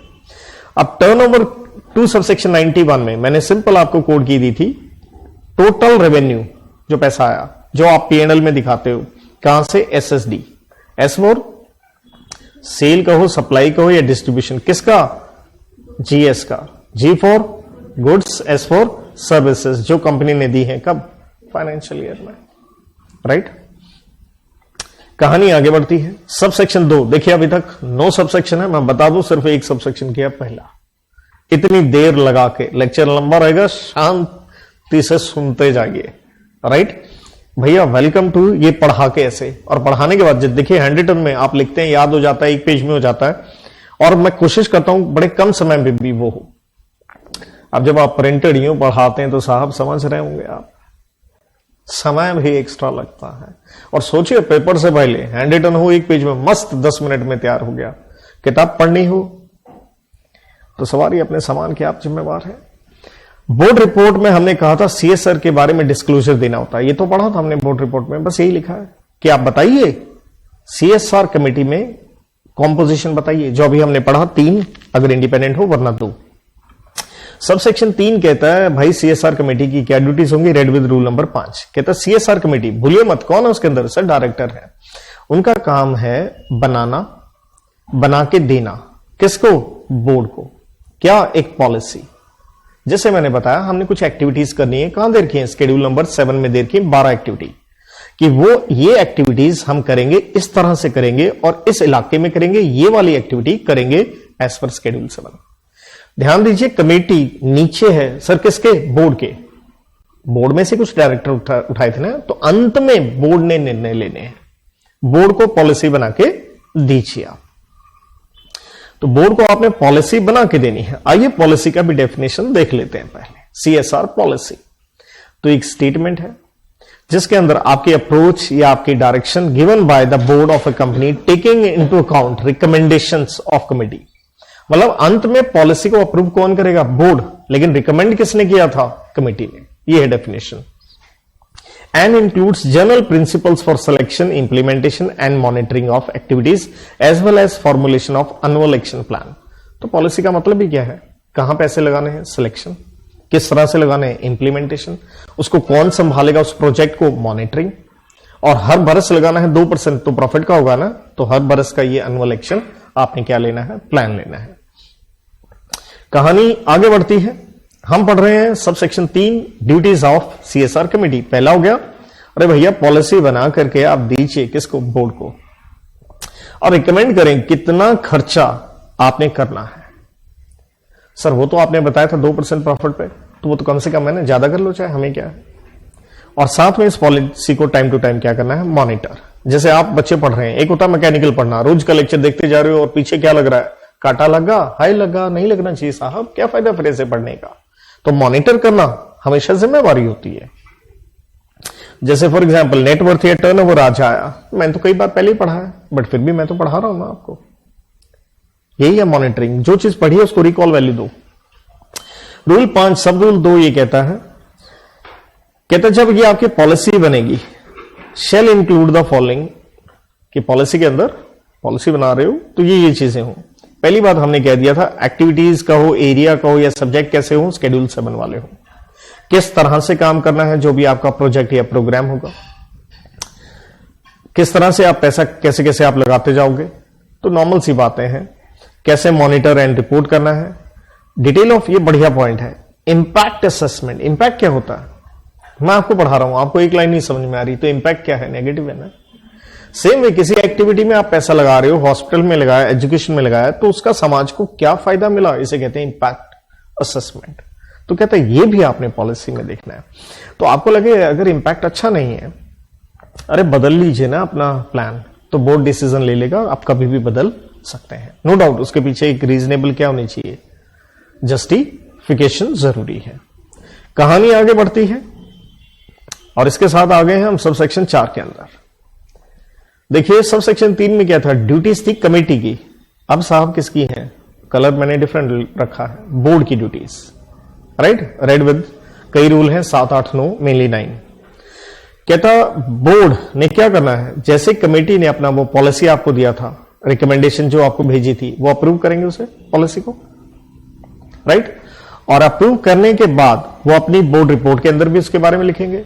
एंड साथ में अगर कंपनी की वेबसाइट हो, कंपनी की वेबसाइट होना जरूरी नहीं है, वहां पे भी डालेंगे। और नेचुरल आप बताएंगे इन एक्टिविटीज जो हमने पढ़ी शेड्यूल 7 में पैसा लगाना है वो है। मतलब कहना क्या चाह रहा हूं, ध्यान से सुनिए। As a student be intelligent, important था सबसेक्शन 1। क्या इंपॉर्टेंट थी, 2 चीजें इंपॉर्टेंट थी, कमेटी में कितने लोग होंगे, कमेटी कब बनानी है, जो हमने 3 लिमिट पढ़ी। अरे बाकी तो बिजनेस स्टडीज की तरह सिंपल और आसान जा रहा है, तो वहां रट्टा नहीं लगाना, रीड कीजिए, बात खत्म। और रूल 9 भी यही कहता है कि भाई साहब वेबसाइट अगर आपकी हो ना, ताकि जनता उसे देख सके, बस वेबसाइट पे भी, बोर्ड रिपोर्ट में तो आप डाल ही रहे हैं, लिख दीजिए। सीएसआर रिपोर्टिंग, देखिए सीएसआर पे पैसा लगा रहे हो, रिपोर्टिंग जरूरी है, बिल्कुल उसी तरह से जैसे आप पढ़ते हो, अंत में तो रिपोर्ट ही बताएगी ना रिजल्ट क्या रहा। तो रूल नंबर 8 कहता है कि जो बोर्ड रिपोर्ट है, बोर्ड रिपोर्ट के अंदर यही 134 में हमने पढ़ा था, बार बार कुछ चीजें रिपीट भी हो रही हैं कि सीएसआर के बारे में लिख के दीजिए। और कंटेनिंग पर्टिकुलर्स, और क्या लिख के दीजिए, अगर आप ये डिटेल देखना चाहें, इतना डिटेल कोई जरूरी भी नहीं है, अगर आप देखना चाहें तो देखिए एनेक्सर 1 और 2 दे रखा है किसके अंदर, आप एमसी की साइट पे जाइएगा, सीएसआर रूल्स खोलिएगा, तो वहां पे रूल नंबर 8 में खोलेंगे तो एनेक्सर दे रखा है कि ये चीजें आपने बोर्ड रिपोर्ट के अंदर लिख के देनी है। हमें इतना पढ़ने की आवश्यकता नहीं है, तो मैं उसमें जा भी नहीं रहा हूं। सेम वे अगर आप फॉरेन कंपनी है तब भी वही सेम एनेक्सर एप्लीकेबल होंगे आपके ऊपर। अब देखिएगा सब रूल 3 क्लॉज ए क्या कहती है, कहता मान लीजिए आप एवरेजली सीएसआर के ऊपर पैसा खर्च करें 1 करोड़ रुपीस और मोर, करोड़ का मतलब है 1 करोड़ या उससे ज्यादा खर्च कर रहे हैं, और कब से खर्च करें, पिछले 3 सालों से खर्च कर रहे हैं। तो जैसे हमने ऊपर पढ़ा था इंपैक्ट असेसमेंट जरूर करो, तो रिपोर्टिंग में यही कह रहा है कि अगर आप कम से कम कितना खर्च करें, 1 करोड़, कब से खर्च करें, 3 साल से, पक्का इंपैक्ट असेसमेंट करवाओ। किससे करवाओ, कि वो जो परफॉर्मेंस रही है किसी इंडिपेंडेंट एजेंसी से करवाओ। किसकी कराओ, obviously CSR projects having outlay of, देखिए ये लिखा वर्ड 1 करोड़ और मोर, and which have been completed not less than 1 year before undertaking the impact study। कहने का मतलब है इंपैक्ट असेसमेंट कब करवानी है, वो प्रोजेक्ट कंप्लीट होने के 1 साल के बाद। क्या इसके ऊपर एग्जाम में प्रश्न बनता है, बनता है। तो आइए जरा मैं इजी कर दूं इसे। सो रिपोर्ट में क्या करवाना है, इंपैक्ट असेसमेंट, राइट। कब करवाना है, देखिए, अगर आपका एक्सपेंडिचर कितना है, कम से कम 1 करोड़ रुपया, कब से? फ्रॉम 3 प्रीसीडिंग फाइनेंशियल ईयर, 3 साल से आप 1-1 करोड़ रुपया खर्च कर रहे हो, राइट? कब ये रिपोर्ट बनानी है? After 1 year of completion of project. Impact assessment किससे करवानी है? थ्रू एक इंडिपेंडेंट, क्या होगी? एजेंसी। तो इस पे क्वेश्चन बनता है, तो ये मैंने अच्छे से आपके लिए लिख दिया है। और बोर्ड रिपोर्ट में कहता है इसका आप अनेक्सर भी लगा के देंगे। अब अगला पॉइंट देखिएगा, बढ़िया है, मैंने पहले लिख के दिया ब्रैकेट में, डीम्ड सीएसआर एक्सपेंडिचर। मान लेंगे ये भी सीएसआर के ऊपर हो गया, खर्चा नहीं हुआ सीएसआर पे, समाज सेवा में नहीं लगा, मान लेंगे। कब? कहता आपने करवाई इंपैक्ट असेसमेंट, खर्चा तो होगा ना उसका, पैसे तो दोगे ना इंडिपेंडेंट एजेंसी को, फीस तो लगेगी। कहता उनको जो फीस दी है, मे बुक द एक्सपेंडिचर टुवर्ड्स, उसको भी सीएसआर का खर्चा मान लेंगे। किसका? जिस फाइनेंशियल ईयर में आपने दी है।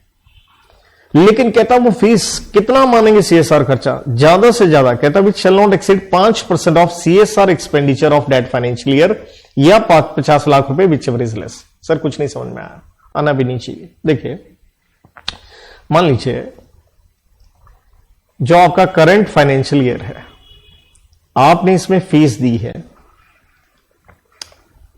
पेड, मान लीजिए 40 लाख रुपए, राइट? हम क्या कह रहे हैं? सीएसआर एक्सपेंडिचर डीम्ड मान लेंगे, ये भी सीएसआर का खर्चा है और करंट फाइनेंशियल ईयर का है, लेकिन कितना मानेंगे? 5% of total CSR expenditure for that financial year. तो मान लीजिए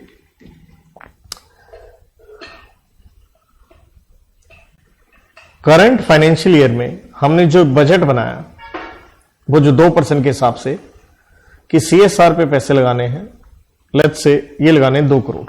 कितने लगाने जी? 2 करोड़। तो जो फीस दी है, फीस को कितना सीएसआर मान लेंगे? इस 2 करोड़ का ले लो 5%, सर ये हुआ 10 लाख। इसको कंपेयर किससे करो? 50 लाख से। विच एवर इज क्या लेना है? लेस लेना है। क्लियर है? तो अगर आपने 40 लाख रुपए पे किया है, तो ये कितना खर्चा बना? 10 lakh. That is the point. Clear है? लेट्स से अगर आपने फीस दी ही कितनी है? 5 लाख। कितनी दी है? 5 लाख रुपए। तो कितना बनेगा? क्या आप ये कहेंगे 2 करोड़ का 5% और 50 lakh which ever is less? अरे पैसे ही आपने कितने दिए? 5 लाख। तो यहां तो कॉमन सेंस यूज करो, कितना बनेगा? 5 लाख ही बनेगा, राइट? लेकिन अगर मैं 2 करोड़ को 20 करोड़ बना दूं, तो 20 करोड़ का अगर मैं 5% लेता, साहब कितना बन जाता? 1 करोड़। तो खर्चा कितना बनना था? 50 लाख। कहने का मतलब है, यहां पे देखिए, इस इंडिपेंडेंट एजेंसी को जो आपने क्या करी? Fee paid. वो क्या है? presumed CSR expenditure of year in which paid. लेकिन उसके ऊपर क्या लगी? 2 लिमिट्स लग गई। क्या लिमिट लगी? एक जो CSR आपका एक्सपेंडिचर था उस साल का, उसका कितना? 5% compared with what? 50 lakh, which ever is what is less. तो यहां पे देखिए, आपको एक प्रश्न बढ़िया एग्जाम में बनाया जा सकता है। तो अकेला सेक्शन ही देखिए कितने खतरनाक लेवल पे है। आइए बढ़ती है कहानी आगे। सब सेक्शन 5 कहता है कितना पैसे, यही मेन सेक्शन है कि सीएसआर पे पैसा कितना खर्च करना है। रेड विद रूल नंबर 7, तो मैंने कहा था 2%। तो कहता board of every company shall ensure कि हर फाइनेंशियल ईयर में आप कम से कम, ये कम से कम है 2%, क्या उस साल का प्रॉफिट? नहीं, एवरेज लेना है, एवरेज नेट प्रॉफिट लेना है। किसका? पिछले 3 साल का। सर कंपनी को बने हुए ही 2 साल हुए हैं, तो अंडरस्टूड है कितने साल का ले लो? 2 साल। और where the company has not completed the period of 3 financial year, तो अंडरस्टूड है पिछले 2 साल। कहने का मतलब है, यहां पे एक एग्जाम्पल पक्का लिखें आप।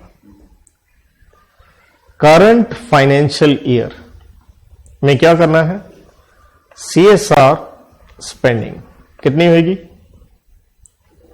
2%। किसका? एवरेज नेट प्रॉफिट का। लेकिन किसका? Of 3 PFY। That means PFY 1, 2, 3 पिछले 3 साल लो, उनका नेट प्रॉफिट लो। मान लो था जी 5 करोड़, 7 करोड़, 8 करोड़। ये कितना हो गया जी? चलिए इसको 6 करोड़ कर देते हैं, थोड़ा आसान हो जाए मेरे लिए। 21 करोड़ डिवाइड बाय 3 करें, एवरेज क्या है? 7 करोड़ का 2.2%। क्लियर? ये पैसा आपने खर्च करना है। अंडरस्टूड है? कब करना है? इस साल करना है। तो ये 14 लाख रुपए आपने खर्च करना है। राइट? आगे देखिए कैसे करना है, वो तो बता ही दिया CSR पॉलिसी के मुताबिक। कहां खर्च करना है? मैंने बताया था लोकल एरिया में, आसपास करें और इस चीज को फॉलो करें लेटर एंड स्पिरिट, जिसका मतलब होता है दिल से। ये नहीं कि कंपनी है मुंबई की, पैसे लगा रहे हो आप मोहाली में। That's not the good thing, क्योंकि लोकल एरिया आपके जो कह लीजिए जो एफ्लुएंट है, वेस्ट है, उसको बेचारा बर्दाश्त कर रहा है। आपकी चिमनी, आपका धुआं वो खा रहे हैं। देन अगर आपने पैसा नहीं खर्च किया तो क्या होगा?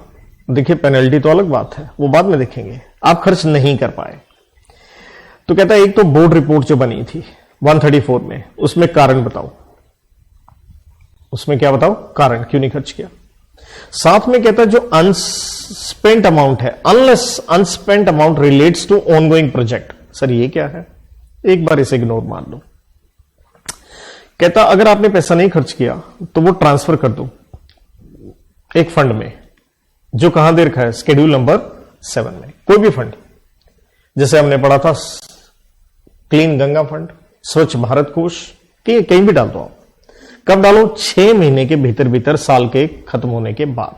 याद कीजिएगा जब हम डिविडेंड चैप्टर नंबर 8 पढ़ रहे थे, हमने कहा था कि डिविडेंड आपने सेक्शन 127 में पढ़ा था 30 दिन में देना है, और हमने 123 में पढ़ा था 5 दिन के भीतर ही डिक्लेरेशन में आप एक अलग से अकाउंट में डाल दीजिए, जिसका नाम दिया था कि अलग से separate bank account schedule bank में खुलवा के डाल दीजिए। लेकिन अगर 30 दिन में नहीं पे हुआ तो हमने 124 में पढ़ा था यूडीए कि आप ये पैसा डालेंगे अनपेड डिविडेंड अकाउंट में उस 30 दिन खत्म होने के नेक्स्ट 7 डेज में। ये क्या कह रहा है? CSR का जो भी खर्चा होना था, जैसे पहले मैंने एग्जांपल लिया 14 लाख रुपए हैं, खर्च करो। सर 10 लाख खर्च हुए, कितने बच गए? 4 लाख। तो 4 लाख रुपए शेड्यूल 7 के किसी भी फंड में डाल दो और साल खत्म होने के कितने दिन के अंदर? 6 महीने के भीतर। लेकिन एक प्रॉब्लम तो रहेगी। क्या रहेगी? ये स्टार वाला area. And unless the unspent amount relates to an ongoing project, जिसके बारे में बताया गया है सब सेक्शन 6 के अंदर। अब समस्या है ये क्या बीमारी है भैया? इसके लिए हमें जाना होगा सब सेक्शन 6 के अंदर।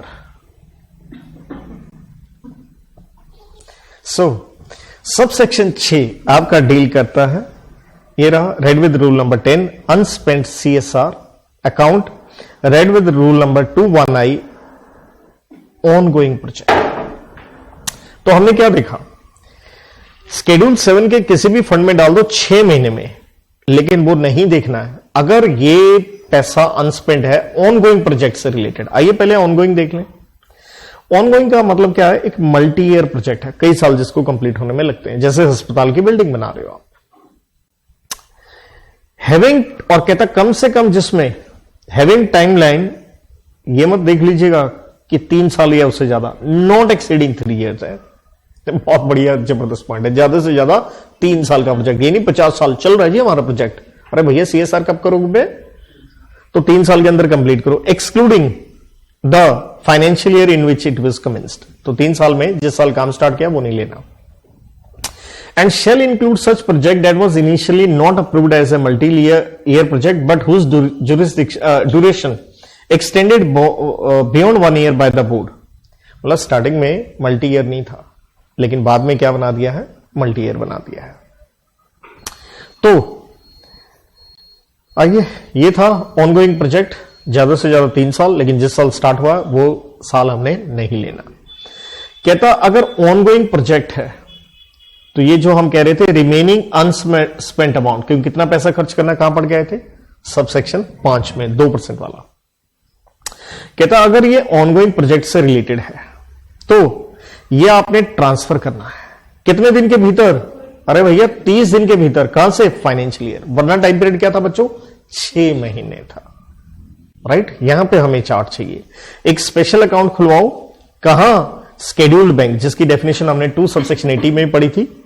राइट, शेड्यूल्ड बैंक मैंने बताई भी थी जो आरबीआई के अंडर आते हैं, वहां एक अलग से अकाउंट खुलाओ। उस अकाउंट का नाम क्या है, सीएसआर के आगे बस वर्ड लगा दो unspent, unspent CSR account. Right, unspent CSR account में, लेकिन टाइम पीरियड यहां कितना है, 30 दिन। और जो कहता है ये अनस्पेंट अमाउंट है ना, ये आपने यूज भी करना है आने वाले कितने सालों में, 3 फाइनेंशियल ईयर में आपने यूज करना है। अगर ऑनगोइंग नहीं है फिर तो हमने बता दिया था कहां डाल दो, शेड्यूल 7 के फंड में, वो तो अपने आप यूज हो जाएगा। ये तो ऑनगोइंग है ना, तो अगले 3 साल में आप यूज कर लोगे। फॉलोइंग विच अगर नहीं यूज किया तो अब स्टिल पैसे रह गए, फिर ट्रांसफर करो। ये सेम वही आंसर आ गया, टू अ फंड, जो कहां बताया गया है, शेड्यूल नंबर 7 में, लेकिन 6 महीने नहीं है। फिर से टाइम पीरियड कितना है, 3 दिन। कहां से, जिस दिन आपके क्या कंप्लीट हो गए, 3 साल। तो आइए मैं ऊपर फिर से लेके चलता हूं आपको जहां हम थे। देखिए जब मैं हैंड रिटन देता हूं बहुत ही आसान से, मैं इतना इधर उधर नहीं घुमाता, मैं सीधा आपको चार्ट बना के हर चीज लिख के दे देता हूं। सो बच्चों यहां पे हम बनाएंगे चार्ट अपना अनस्पेंट अमाउंट का। अनस्पेंट अमाउंट क्या करना है, ट्रांसफर करना है।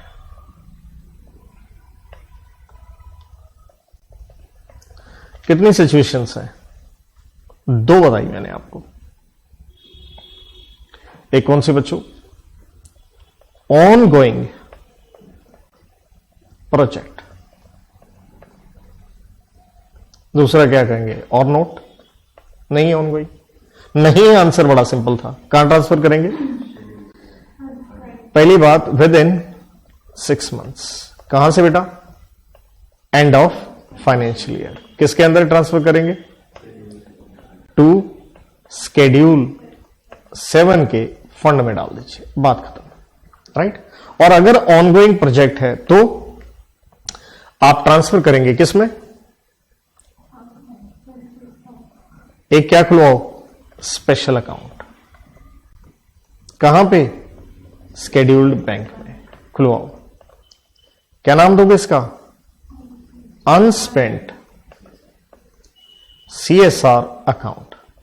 और इसमें पैसे कितने दिन में डालने हैं, विद इन 30 डेज। कहां से, from end of financial year. लेकिन आगे कंडीशन क्या थी, to be used within 3 FY।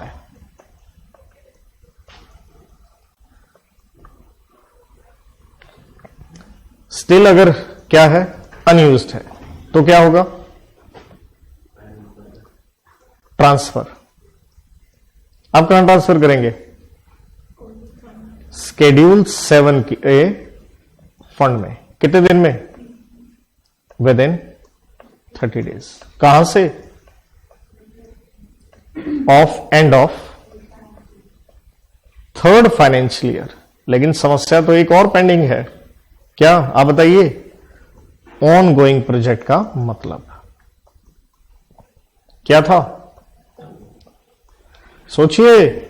सब कुछ आपको पढ़ाया है, वरना देखिए जब नोट्स बनाते हो हैंड रिटन पका पकाया सब कुछ मिलता है आपको, कोई रिस्पेक्ट नहीं है फिर मेरी। राइट, अब देखिए ऑन गोइंग प्रोजेक्ट का मतलब क्या था, मल्टी ईयर प्रोजेक्ट। क्लियर है, कुछ सालों का था। कितने साल, मैक्स 3 साल, मैक्स 3 साल। लेकिन क्या ध्यान रखना था, एक्सक्लूडिंग किसे, ईयर ऑफ कमेंसमेंट, उसको कंसिडर नहीं करना। तो देखिए सारा लॉ आपको ऐसे पढ़ाया, सीधा सीधा ऐसा लिख के, वरना कहानी ये है। तो देखिए हमने कहा साहब पैसा स्पेंड करना है, कितना करना है, 2%। किसका, नेट प्रॉफिट का। साहब दिल्ली बड़ी दूर है। सर क्या कह रहे हो? अरे ये कह रहा हूं भाई साहब कि नेट प्रॉफिट क्या होता है हमें ये भी देखना है अभी, लेकिन उससे पहले सुनिएगा प्रोविजन क्या कहती है। If company spends amount in excess of the requirements provided under this subsection, मतलब आपने 2% खर्च करना था, आपने 3% खर्च कर दिया, तो जो एक्सेस है उस एक्सेस अमाउंट का आप क्या कर सकते हैं, आप उसे सेट ऑफ कर सकते हैं सच number of succeeding financial year, आने वाले कुछ साल में। सर ये कितने साल होंगे? देखिए रूल नंबर 7 सब रूल 3 कहता है कि भैया आने वाले 3 साल, ये रहे आपके स्क्रीन पे कि एक्सेस अमाउंट को आप सेट ऑफ करोगे आने वाले कितने सालों में, 3 फाइनेंशियल ईयर में, राइट।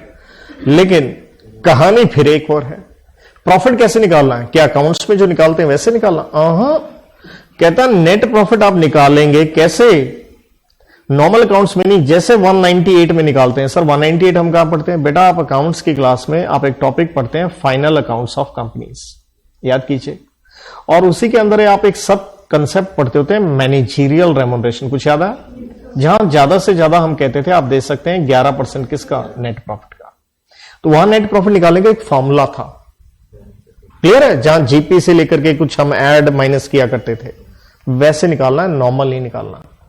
तो अकाउंट्स की क्लास में से देख सकते हैं, लेकिन अगर आपने मुझसे पढ़ना हो तो ये 198 में नेट प्रॉफिट कैसे निकालना है ये भी मैं आपको निकलवाना, समय उसमें भी थोड़ा लगेगा, लेकिन बाद में बात कर लेते हैं, क्लियर। लेकिन क्या कह गया? ये कह गया भैया जो नेट प्रॉफिट निकालोगे ना 198 के मुताबिक निकालोगे, लेकिन उस नेट प्रॉफिट में ये मत लेना। सर क्या मत लेना? मान लो आपकी ब्रांच है हिंदुस्तान के बाहर, ओवरसीज का मतलब होता है बाहर की ब्रांच है। अरे आपकी ब्रांच हिंदुस्तान के बाहर है तो वो कहां से कमा रही है? बाहर से। तो रिसोर्सेज कहां के हैं? बाहर के। तो उसका प्रॉफिट क्यों यूज हो? क्योंकि वो तो उस देश में भी सीएसआर लगा रही होगी, डबल हो जाएगा ना। अब सेकंड पॉइंट है जबरदस्त, इसको मैं एग्जांपल से समझाता हूं, ऐसे आएगा ही नहीं। मान लीजिए हमारी कंपनी का नाम है एक्स लिमिटेड और एक कंपनी और है वाई लिमिटेड, राइट। हमारी एक्स लिमिटेड ने वाई लिमिटेड में कुछ शेयर्स में इन्वेस्ट किया हुआ है, क्लियर है? दरअसल हमारी एक्स लिमिटेड के ऊपर भी section number 135 applies and Y limited पे भी ये अप्लाई कर रहा है। तो दोनों कंपनियां क्या पे कर रही हैं? सीएसआर। हुआ क्या, वाई लिमिटेड ने डिविडेंड दिया, इन्वेस्ट किया था ना हमने, तो डिविडेंड देगी। डिविडेंड दिया, हमें दिया मान लो 70 लाख रुपया। प्रॉब्लम क्या हुई, ये डिविडेंड 70 लाख रुपए एक्स के नेट प्रॉफिट में क्या हो गया? प्लस हो गया। कहता है इसको नहीं लेना। क्यों नहीं लेना? लॉजिक समझना, बड़ा प्यारा लॉजिक है। आप अकाउंट्स की कक्षा में यही पढ़ते हैं, dividend is not an appropriation of profit. मतलब डिविडेंड देते ही कब है? प्रॉफिट निकाला, उसमें से टैक्स दिया उसके बाद, क्लियर है? तो देखो वाई लिमिटेड का मान लो अगर नेट प्रॉफिट आया, जो भी आया, लेट्स से 70 करोड़ आया, तो डिविडेंड उसने बाद में दिया ना। ऑलरेडी उसको 2% क्या देना पड़ गया सीएसआर पे, वो देने के बाद उसने डिविडेंड दिया। तो डोंट यू थिंक इस 70 लाख के ऊपर तो ऑलरेडी 2% का खर्चा सीएसआर में कौन खर्च कर रही है? उस 70 लाख पे दोबारा एक्स लिमिटेड क्यों खर्च करे? ये है पॉइंट। लेकिन मान लो वाई लिमिटेड के ऊपर क्या नहीं लगा? If Y limited 135 not applies, नहीं लगा। इन दैट सिचुएशन ये 70 लाख रुपए किस में ऐड होना चाहिए? X limited. मतलब मेन हम कह रहे हैं डबल काउंटिंग ना हो। अब पढ़ लीजिए क्या कह रहा है। डिविडेंड मिला, किसी और कंपनी से मिला, हिंदुस्तान में मिला, विच आर कवर्ड, और वो कंपनी कवर्ड है एंड कंप्लाई कर रही है विद प्रोविजंस ऑफ व्हाट 135। ये है लॉजिक। तो ध्यान दीजिए साहब, हमने क्या पढ़ा यहां पे? हमने ये चीज पढ़ी, लिख के दे रहा हूं आपको। पहली बात, जब आपने नेट प्रॉफिट लेना था, क्या लेना था? 2% एवरेज लेना है। किसका? 3 साल का लेना है। नेट प्रॉफिट की मैं यहां पे बात किसकी कर रहा हूं बच्चों? कंप्यूटेशन की। स्टेप नंबर 1 एंड 2 पहले कैसे लेंगे? As per 198। स्टेप नंबर 2 क्या करेंगे? आप कह लीजिए डिडक्ट करना कह लीजिए या इग्नोर करना कह लीजिए। क्या डिडक्ट करेंगे? ओवरसीज ब्रांच का क्या? प्रॉफिट। Number 2 dividend. डिविडेंड कब? इफ पेइंग कंपनी, जो पे कर रही है, फॉल्स अंडर सेक्शन कौन सा? 135। नंबर 2 जो हमने बात करी स्पेंडिंग की, कहां पैसा खर्च करना है? इन या एक्सेस कर दिया तो क्या होगा? तो जैसे मैंने बताया कहां खर्च करेंगे? लोकल एरिया में। अगर एक्सेस है तो क्या कर सकते हैं आप? Set of. कितने? नेक्स्ट या succeeding 3 what financial year. That is the point. तो बच्चों इसके बाद रूल नंबर 7 कहता है सीएसआर एक्सपेंडिचर, जो हमने कहा था 2% आपने पैसा खर्च करना है। जब आप खर्च कर रहे हो, देखिए दिमाग लगाइए यार, खर्च कर रहे हो तो आपने कंपनी में एक डिपार्टमेंट बनाया होगा, एक स्टाफ रखा होगा, तो यार वहां का रेंट हो सकता है, तनख्वाह हो सकती है, बिजली पानी के खर्चे होंगे। क्या वो खर्चा अलग से होएगा 2% के अलावा? नहीं होना चाहिए ना। तो कहता बोर्ड शेल इंश्योर कि एडमिनिस्ट्रेटिव जो ओवरहेड्स हैं, एडमिनिस्ट्रेटिव ओवरहेड जो कोस्ट शीट में भी आप देखते हैं, ऑफिस के खर्चे shall not exceed 5% of total CS expenditure of the company for that financial year. That means क्या है? जैसे मान लो आपने सीएसआर का एक्सपेंडिचर वो 2% निकाला, लेट से कि कंपनी ने खर्च करने हैं जी 2 करोड़ रुपए। अब आप तो पता क्या करोगे? आप ये कहोगे जी हमने स्टाफ वगैरह रखा है, स्टाफ तो वैसे भी कंपनी में काम करता है जी, इनकी तनख्वाह वगैरह हो गई है जी 1.5 करोड़। तो भैया आम जनता के लिए पैसे कितना खर्च हुआ? सिर्फ 50 लाख ना। तो इसलिए हमने कहा एडमिनिस्ट्रेटिव ओवरहेड ज्यादा से ज्यादा मैक्सिमम कितना? 5%। कितना लिया? 10 लाख। दैट मीन्स आम जनता के लिए आप कितना खर्च करेंगे? 1.9 CR। कहने का मतलब है इस 10 लाख को भी हमने क्या मान लिया? CSR expenditure. जैसे याद कीजिएगा जब मैंने आपको करवाया था इंपैक्ट असेसमेंट कि वो उसके ऊपर रिपोर्ट बनानी है, याद है? इंडिपेंडेंट एजेंसी को हमने फीस दी थी, तो भी हमने उसे क्या मान लिया था? CSR expenditure. तो आप इसी चार्ट में चाहे ऐड कर सकते हैं डीम्ड सीएसआर एक्सपेंडिचर। अगर आपने पैसा लगाया है किसके ऊपर? एडमिनिस्ट्रेटिव ओवरहेड पे। कितना मानेंगे? मैक्स 5%। लेकिन किसका बेटा? सेम यही चीज जो ये थी, कॉपी पेस्ट यही चीज जो उस साल का सीएसआर एक्सपेंडिचर है उसका 5%, इसको भी सीएसआर का एक्सपेंडिचर मान लिया जाएगा। आपको ये अलग से खर्च नहीं करना। Is that okay? देखिए अब क्वेश्चन ये है एडमिनिस्ट्रेटिव ओवरहेड क्या होता है? रूल 2(1)B में बताया गया है।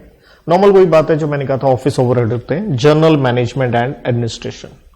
लेकिन इसके अंदर नहीं आएगा, इसको नहीं मानेंगे सीएसआर एक्सपेंडिचर। कहता जो खर्चा आपने डिजाइनिंग, इंप्लीमेंटेशन, मॉनिटरिंग, इवैल्यूएशन, जो भी आपका एक पर्टिकुलर क्या है प्रोजेक्ट है, जिस प्रोजेक्ट में आपने पैसे लगाने हैं, ऑब्वियसली उसका एक प्रोग्राम तैयार किया होगा, आपने एक डिजाइन तैयार किया होगा। कहता उसके ऊपर जो खर्चा लगाना है उसको नहीं मानेंगे आप।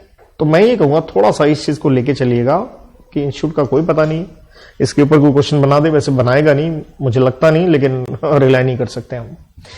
देखिए अब मैंने कहा था अगर अनस्पेंट अमाउंट है, तो मैंने कहा था आपको कि वो ऑनगोइंग प्रोजेक्ट पे है, तो आपने क्या करना है? 30 दिन के अंदर अंदर एक अलग से अकाउंट खोलो, 3 साल में खर्च कर दो। नहीं है तो मैंने कहा था स्केड्यूल 7 के फंड में डाल दो। कितने दिन के अंदर? 6 महीने के अंदर। तो यही बता रहा है कि कोई सरप्लस अगर बच गया, सीएसआर एक्टिविटी मतलब किसी प्रोजेक्ट में पैसे लगा रहे थे और प्रोजेक्ट में आपने एक बजट लगा के तो काम करोगे ना कि भाई इस प्रोजेक्ट में जो हमारा बजटेड एक्सपेंडिचर है वो आएगा 10 करोड़, तो आपने 10 करोड़ साइड पे रख दिए। लेकिन ये प्रोजेक्ट कंप्लीट हो गया से 8 करोड़ में। क्वेश्चन, जो 2 करोड़ बच गए क्या वो कंपनी अपने आप यूज कर लेगी? सॉरी, ऐसा नहीं। सीएसआर का पैसा सीएसआर में जाएगा। तो कहता sorry, it won't form part of what? Business profit नहीं होगा।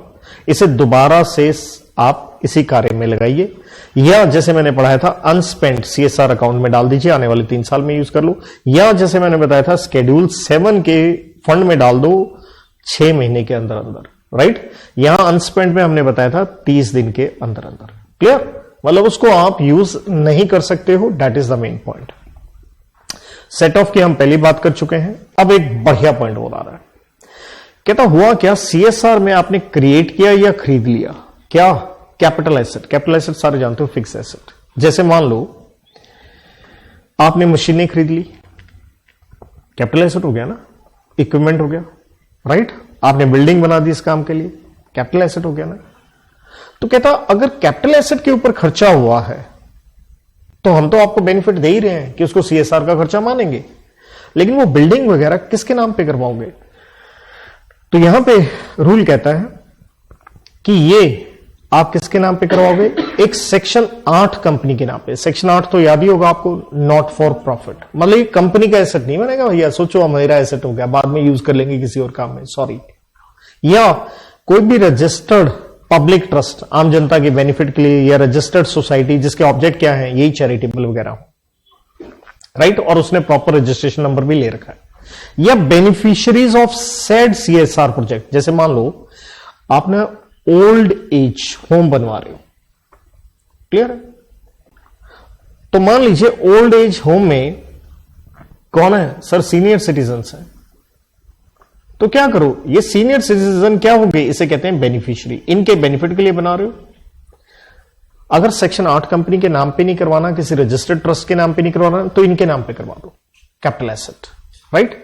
या किसी सरकारी अथॉरिटी के नाम पे, या किसी के सरकारी अथॉरिटी के नाम पे करवा दो।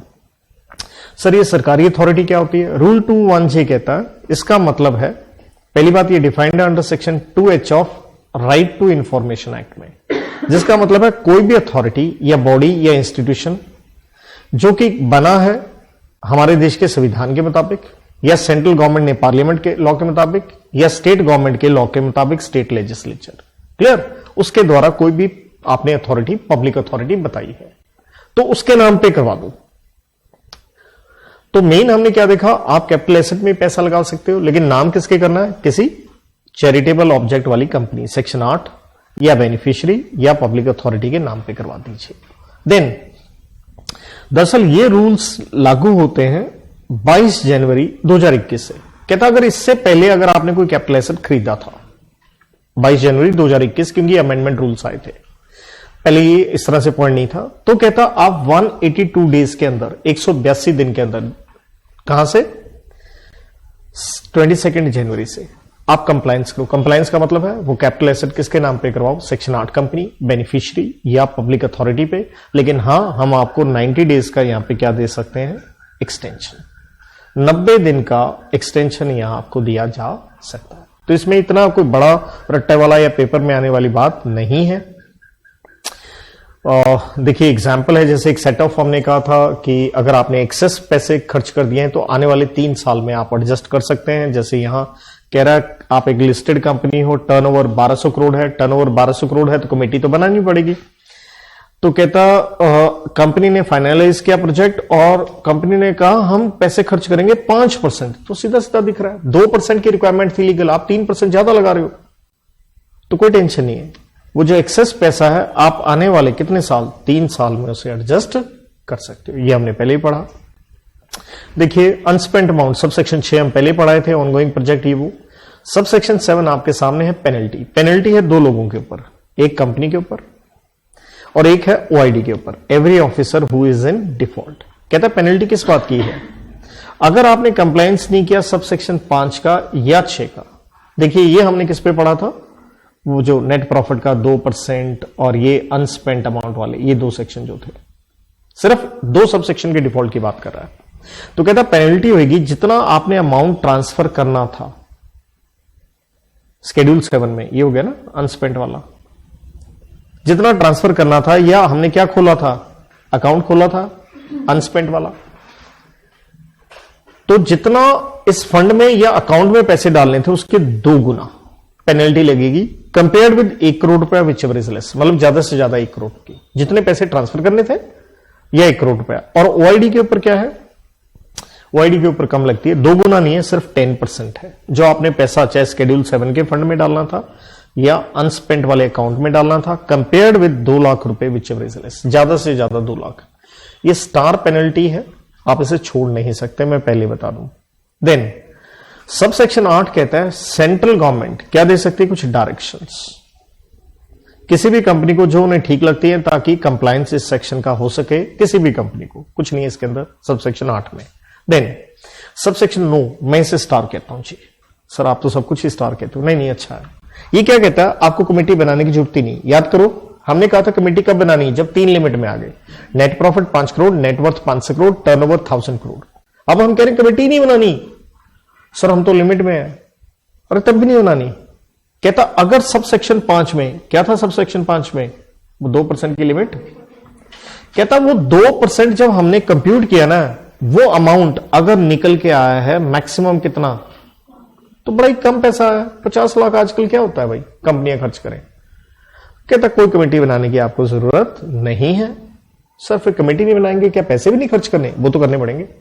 वो कमेटी नहीं खर्च करेगी, कमेटी का काम एक तरह से कौन करेगा, बोर्ड करेगा। अरे कमेटी वैसे भी तो डायरेक्टर्स की थी। कहता पैसा बड़ा कम है, इसलिए जैसे हमने ऊपर चार्ट बनाया, मैं उसमें जाकर के चीज आपके लिए स्पेशल एड ऑन कर देता हूं, क्योंकि हैंड रिटन भी मैंने देखिए साथ में एक तरह से आपके लिए दिया ही है।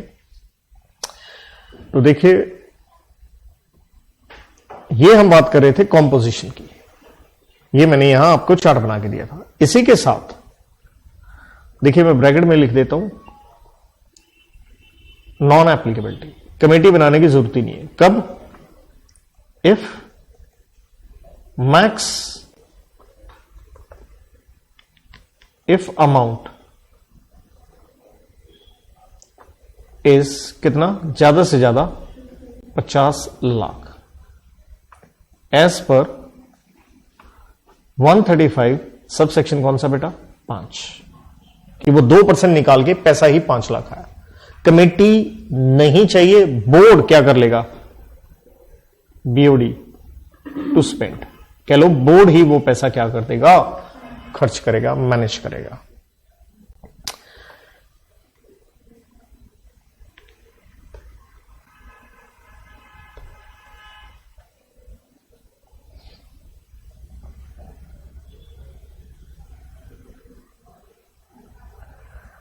तो ये सारे सबसेक्शन 9 हो गए। मैंने शेड्यूल 7 आपको पहले पढ़ा दिया था। अब जरा सा मैं कोविड की बात कर दूं, एक कुछ सर्कुलर एमसी ने जो जारी किए सर कोविड से related.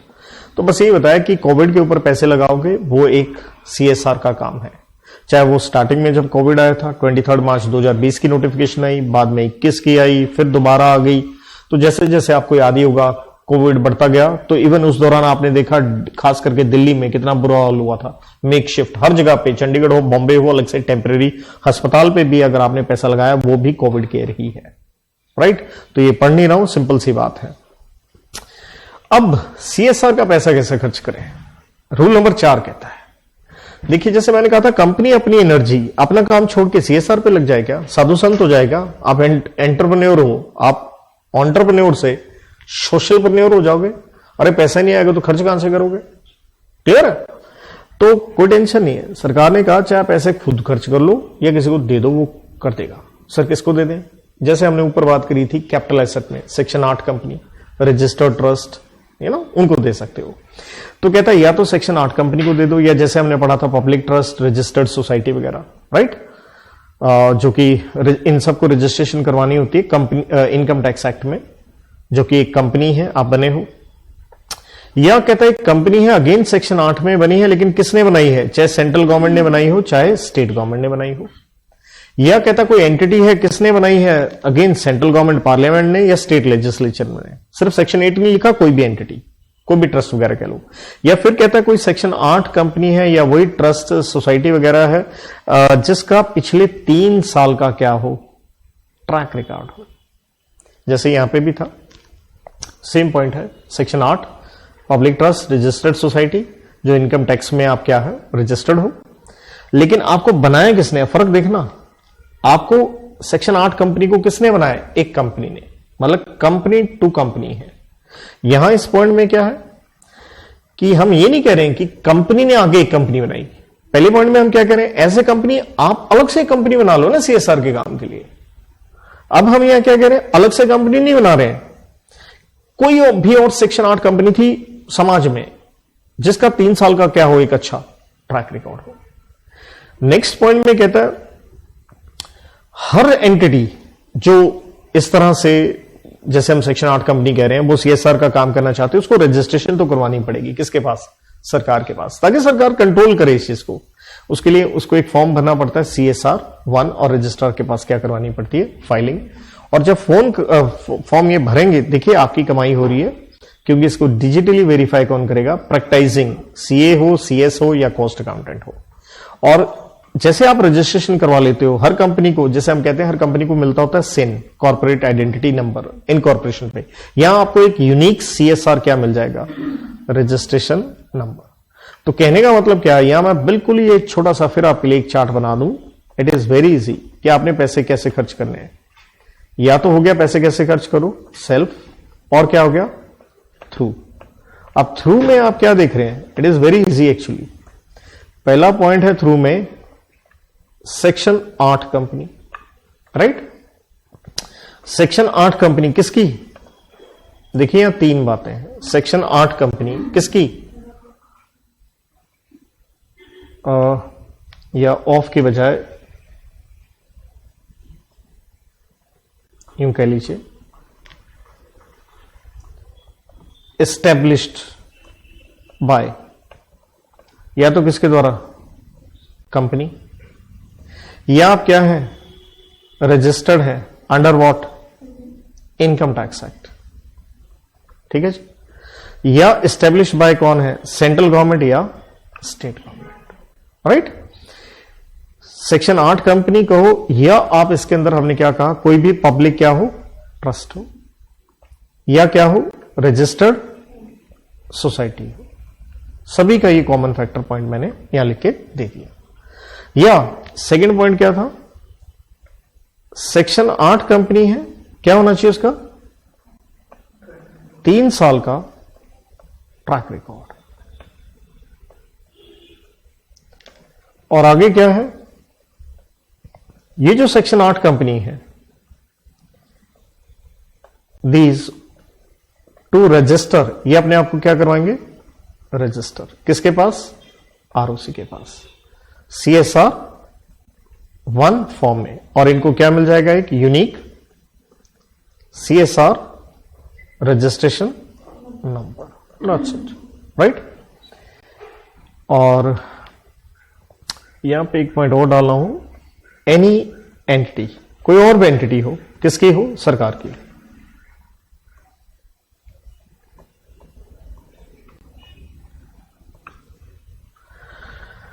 There after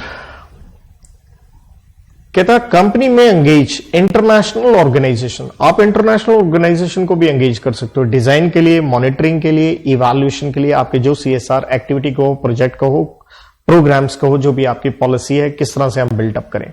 international organisation आपने, जैसे मैंने शुरुआत भी करी थी UNO से, United Nations organisation, world health organisation आपने सुना होगा, ये तो WHO बहुत ही फेमस रहा है कोविड के दौरान, इंटरनेशनल मॉनेटरी फंड, ILO वगैरह, तो आप उनकी सहायता ले सकते हैं। और आप बाकी कंपनीज के साथ मिलकर कोलैबोरेशन भी कर सकते हैं, इस तरह से कि कुछ कंपनियां मिलकर इकट्ठी हो जाती हैं, भाई हम स्पेंडिंग कर लेंगे CSR पे, तो कोलैबोरेशन भी कीजिए, कोई टेंशन नहीं है बस। और बोर्ड ऑफ डायरेक्टर्स की जिम्मेवारी क्या है, ये देखना है कि वो पैसे का सही इस्तेमाल हो, यूटिलाइजेशन हो, जैसे हमने पढ़ा मैनर, रूल्स वगैरह का फॉलोअप किया जाए। कंपनी का CFO या other person responsible for management shall certify कि पैसा ठीक यूज हो रहा है, ऐसे खा पी हम नहीं रहे हैं। ऑनगोइंग प्रोजेक्ट वगैरह जो है तो उसको आप अच्छे से मॉनिटर करें, जैसे हमने कहा था मैक्सिमम टाइम पीरियड होता है 3 साल, ईयर वाइज उसकी देखें क्या परफॉर्मेंस होगी, कितना काम हो गया, कहीं उसमें कोई मॉडिफिकेशन वगैरह तो नहीं करनी, ताकि स्मूथ इंप्लीमेंटेशन ऑफ प्रोजेक्ट हो सके with in the overall permissible time limit which I said 3 years। तो कुछ देखिए एरिया जो है रूल्स का इतनी डिटेल में, वो बिजनेस स्टडीज वाला है, जस्ट सिंपल पढ़ लिया, वेरी फाइन, कोई चार्ट नहीं चाहिए, कोई रट्टे की जरूरत नहीं है। नाउ अगेन कुछ MCA के सर्कुलर है, इंपॉर्टेंट है, देखिए एग्जाम में इनके ऊपर किसी पॉइंट के ऊपर भी प्रश्न आ सकता है। लगभग ये मैंने सारे आपको पढ़ा दिए हैं। कहां पैसा खर्च करना है, तो आप कहेंगे सर शेड्यूल 7 में आपने 12 पॉइंट बनाए थे, उसके अलावा भी कोई ऐसा काम हो ना जो सोशली हो, कर सकते हैं, कोई टेंशन नहीं, मतलब उसको लिबरली इंटरप्रेट करेंगे हम शेड्यूल 7 को। जो लगभग सारे काम तो डाल ही दिए थे, गरीबी हो, एनवायरमेंट हो, जानवर हो, पानी हो, खाना हो, हॉस्पिटल हो, सब कुछ तो आ गया था। देन दूसरा कहना सीएसआर एक्टिविटी ना, ये बढ़िया एक पॉइंट है। सीएसआर एक्टिविटी एक कॉन्टिन्यूस प्रोसेस होनी चाहिए, एक one of event. One of event क्या होता है, वो जैसे लोग मैराथन करवा देते हैं, अवार्ड दे दिए जी हमने, ये सीएसआर नहीं है, सॉरी। वन ऑफ एक इवेंट करवा दिया, भूल जाओ उसके बाद, नहीं भैया, ये आपके बर्थडे की तरह नहीं, एक बार पार्टी दे दी। सीएसआर एक बढ़िया, हाँ जी, आप कॉन्टिन्यूसली उसे मैनेज कर रहे हैं, समाज के लिए कुछ कर रहे हैं। देन ये मैंने पहले बोल दिया था, कोई भी खर्चा अगर आपने किसी एक्ट के द्वारा किया है वो सीएसआर नहीं है। जैसे मैंने कहा था, पंजाब गवर्नमेंट ने कहा आइए हमारे यहां, लेकिन एक हॉस्पिटल बनवाना होगा, राइट। या जैसे कोई कानून कहता है, जैसे लेबर लॉज, या क्या होती है, कंपनियां आके जमीनें खरीदती हैं, तो जमीन तो किसानों की है ना, तो स्टेट गवर्नमेंट ने जैसे रूल बना रखा है कि अगर आप ऐसे लोगे तो ये एक हॉस्पिटल बनाओ, ये वो, ये पहले मैंने बता दिया था। मान लीजिए आपकी होल्डिंग कंपनी है और आप हैं सब्सिडरी, और होल्डिंग है आपके बाहर की, तो मैंने कहा था आप दोनों अलग अलग कंपनी हो, दोनों के ऊपर सीएसआर के सेक्शन लगते हैं। अब सब्सिडरी है इंडिया की, इसने पैसे खर्च करने हैं, लेकिन जो पैसा है ना वो फॉरेन होल्डिंग कंपनी ने भेज दिया।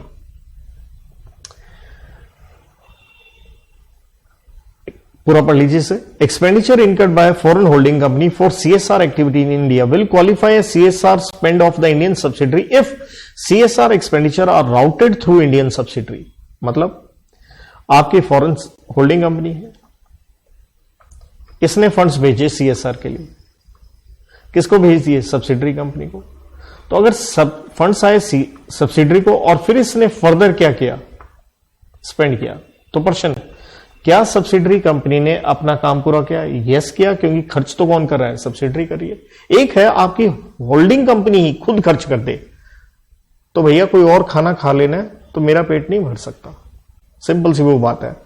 आपके ऊपर ये सेक्शन लग रहा है, आप पैसे खर्च करो, चाहे पैसे किससे ले लो, होल्डिंग से ले लो। रजिस्टर्ड ट्रस्ट वगैरह मैंने बता दिया। ये कंट्रीब्यूशन टू कॉर्पस, कॉर्पस का मतलब वही कैपिटल क्रिएट करना, ये ट्रस्ट सोसाइटी सेक्शन 8, ये सब हम ऊपर पढ़ा है, कुछ उसमें नहीं है। देन इसके ऊपर देखिए मेरा एक लेक्चर अलग से ही रहेगा आईएफएससी कंपनीज के ऊपर, उनके ऊपर कहता है ये सेक्शन 5 साल के लिए नहीं लगेगा, बट इस आईएफएससी कंपनीज के ऊपर एक हम अलग से ही बात करेंगे। ये हर सेक्शन, बहुत सारे सेक्शन में ये कुछ एग्जाम्पशन है इस तरह की कंपनी को, but will do in the and in detail इसके ऊपर। देन देखिए सेक्शन 198 मैंने कहा था प्रॉफिट कैसे निकालना है। अगर आप 2 मिनट में क्विकली अगर मैं बताऊं तो मैं उसका तरीका बता देता हूं। आप जीपी उठाइए, ग्रॉस प्रॉफिट, उसमें सरकार से जो सब्सिडीज मिली है ऐड कर लो, क्योंकि ये ऐड लिखा है। दूसरा, अगर आपने कोई फिक्स एसेट बेचा है उसका प्रॉफिट ले लो। जैसे मान लो एक फिक्स एसेट है, इसकी कॉस्ट वैल्यू है 100 रुपए, रिटर्न डाउन वैल्यू है 70 रुपए, सेल वैल्यू है आपकी लेट्स से 90 रुपीज। तो एज ए स्टूडेंट फटाफट बच्चे क्या कहते हैं, सर ये प्रॉफिट हो गया जी, कितने रुपए का हो गया, 20 रुपीज का हो गया। क्लियर है? लेकिन प्रॉफिट जो लेना है फिक्स एसेट पे, वो क्या लेना है, difference between cost value and what, return down value. Cost value and return down value देखिए कितना है, तो दोनों के बीच में 30 रुपए क्या बनी, सर डेप्रिसिएशन बनी, इसको प्रॉफिट लेना है। तो लेकिन वो प्रॉफिट हुआ ही 20 है, तो कितना ले लीजिए, 20। लेकिन लेट्स से अगर मैं कॉस्ट वैल्यू को यहां पे, इसको यहां पे 80 कर दूं, कितना कर दूं, तो 80 एंड 70 के बीच का फर्क कितना आया, 10 रुपया प्रॉफिट लेंगे। वरना नॉर्मली आप गलती क्या कर सकते थे, आप 20 रुपए ले सकते थे। देन डिडक्ट क्या करना है, नॉट टू बी एडेड का मतलब है डिडक्ट करना है। इसके लिए ना, अगर ये सारे नॉर्मल, देखिए वैसे तो ये अकाउंट्स का काम है, बट फिर भी मैं बता रहा हूं आपको, ये रहा डिडक्ट वाला। इसके लिए मैं अगर एक कोड की दे दूं, बैड सर्विस टैक्स, इस तरह के कोड की ले सकते हो। बी से आप क्या ले सकते हो, देखिए ये है आपके,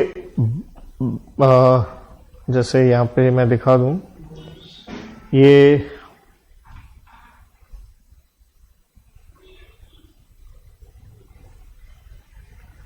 आप चाहे इसे बैड डेट कह लीजिए, राइट। ए से ये सेम पॉइंट, सारे के सारे जो खर्चे जो पीएनएल में आते हैं जो नॉर्मल होते हैं, ऑल यूजुअल नॉर्मल एक्सपेंडिचर। मैं ये पूरा नहीं पढ़ा रहा हूं, सीए फाइनल का मेरे लिए कंसेप्ट है, बट फिर भी थोड़ा बता रहा हूं, अकाउंट्स में आपने पढ़ा भी होगा, नहीं तो 1-1.5 घंटा इसमें लगता है भैया, तो बच्चे परेशान भी होंगे इतना डिटेल में करवा रहा है। डी से है डेप्रिसिएशन, और डेप्रिसिएशन कैसे लेनी है ये हमने सेक्शन 123 में पढ़ा था कि एज पर शेड्यूल नंबर 2 उसके हिसाब से लेनी होती है, राइट। और बी से आप ये भी कह सकते थे पिछले सालों के losses, brought forward losses. And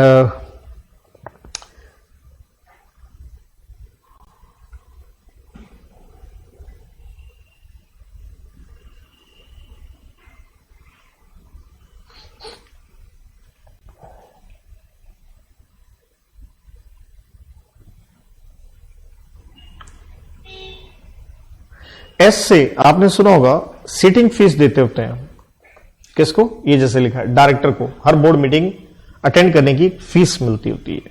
then taxes वाला पॉइंट बड़ा इंपॉर्टेंट है। टैक्सेस कौन से, जो अब नॉर्मल प्रॉफिट, जो अलग से सरकार ने कुछ नोटिफाई किए हो। नॉर्मल इनकम टैक्स वगैरह नहीं हमने लेस करने होते, non deductible item, income tax वगैरह वो नॉर्मली नहीं। जैसे मैंने कहा था profit on sale of fix asset लेना है, लेकिन अगर लॉस हुआ है of capital nature including loss on undertaking वगैरह other than loss on sale of asset, मतलब loss on sale of asset तो माइनस करेंगे ही करेंगे, लेकिन अगर आपने कंपनी का कोई बड़ा हिस्सा बेच दिया उसका हम लॉस वगैरह नहीं लेंगे। तो देखिए मैं इस चीज को थोड़ा कॉम्प्रोमाइज करके ही आपको बता रहा हूं, इतना डिटेल में नहीं बता रहा हूं, इसको पढ़ना हो पढ़ लीजिएगा, आपने अकाउंट्स में किया भी होगा। तो ये हिस्सा देखिए हमारे स्टडी मैट में भी नहीं दे रखा है सच, तो इसके ऊपर मैं नहीं जा रहा हूं। तो यहां पे मेरी तरफ से सेक्शन नंबर आपका 135 CSR comes to an end. और देखिए लंबा चौड़ा लेक्चर जरूर था, उसके लिए थोड़े sorry, but we have to do it. Thank you.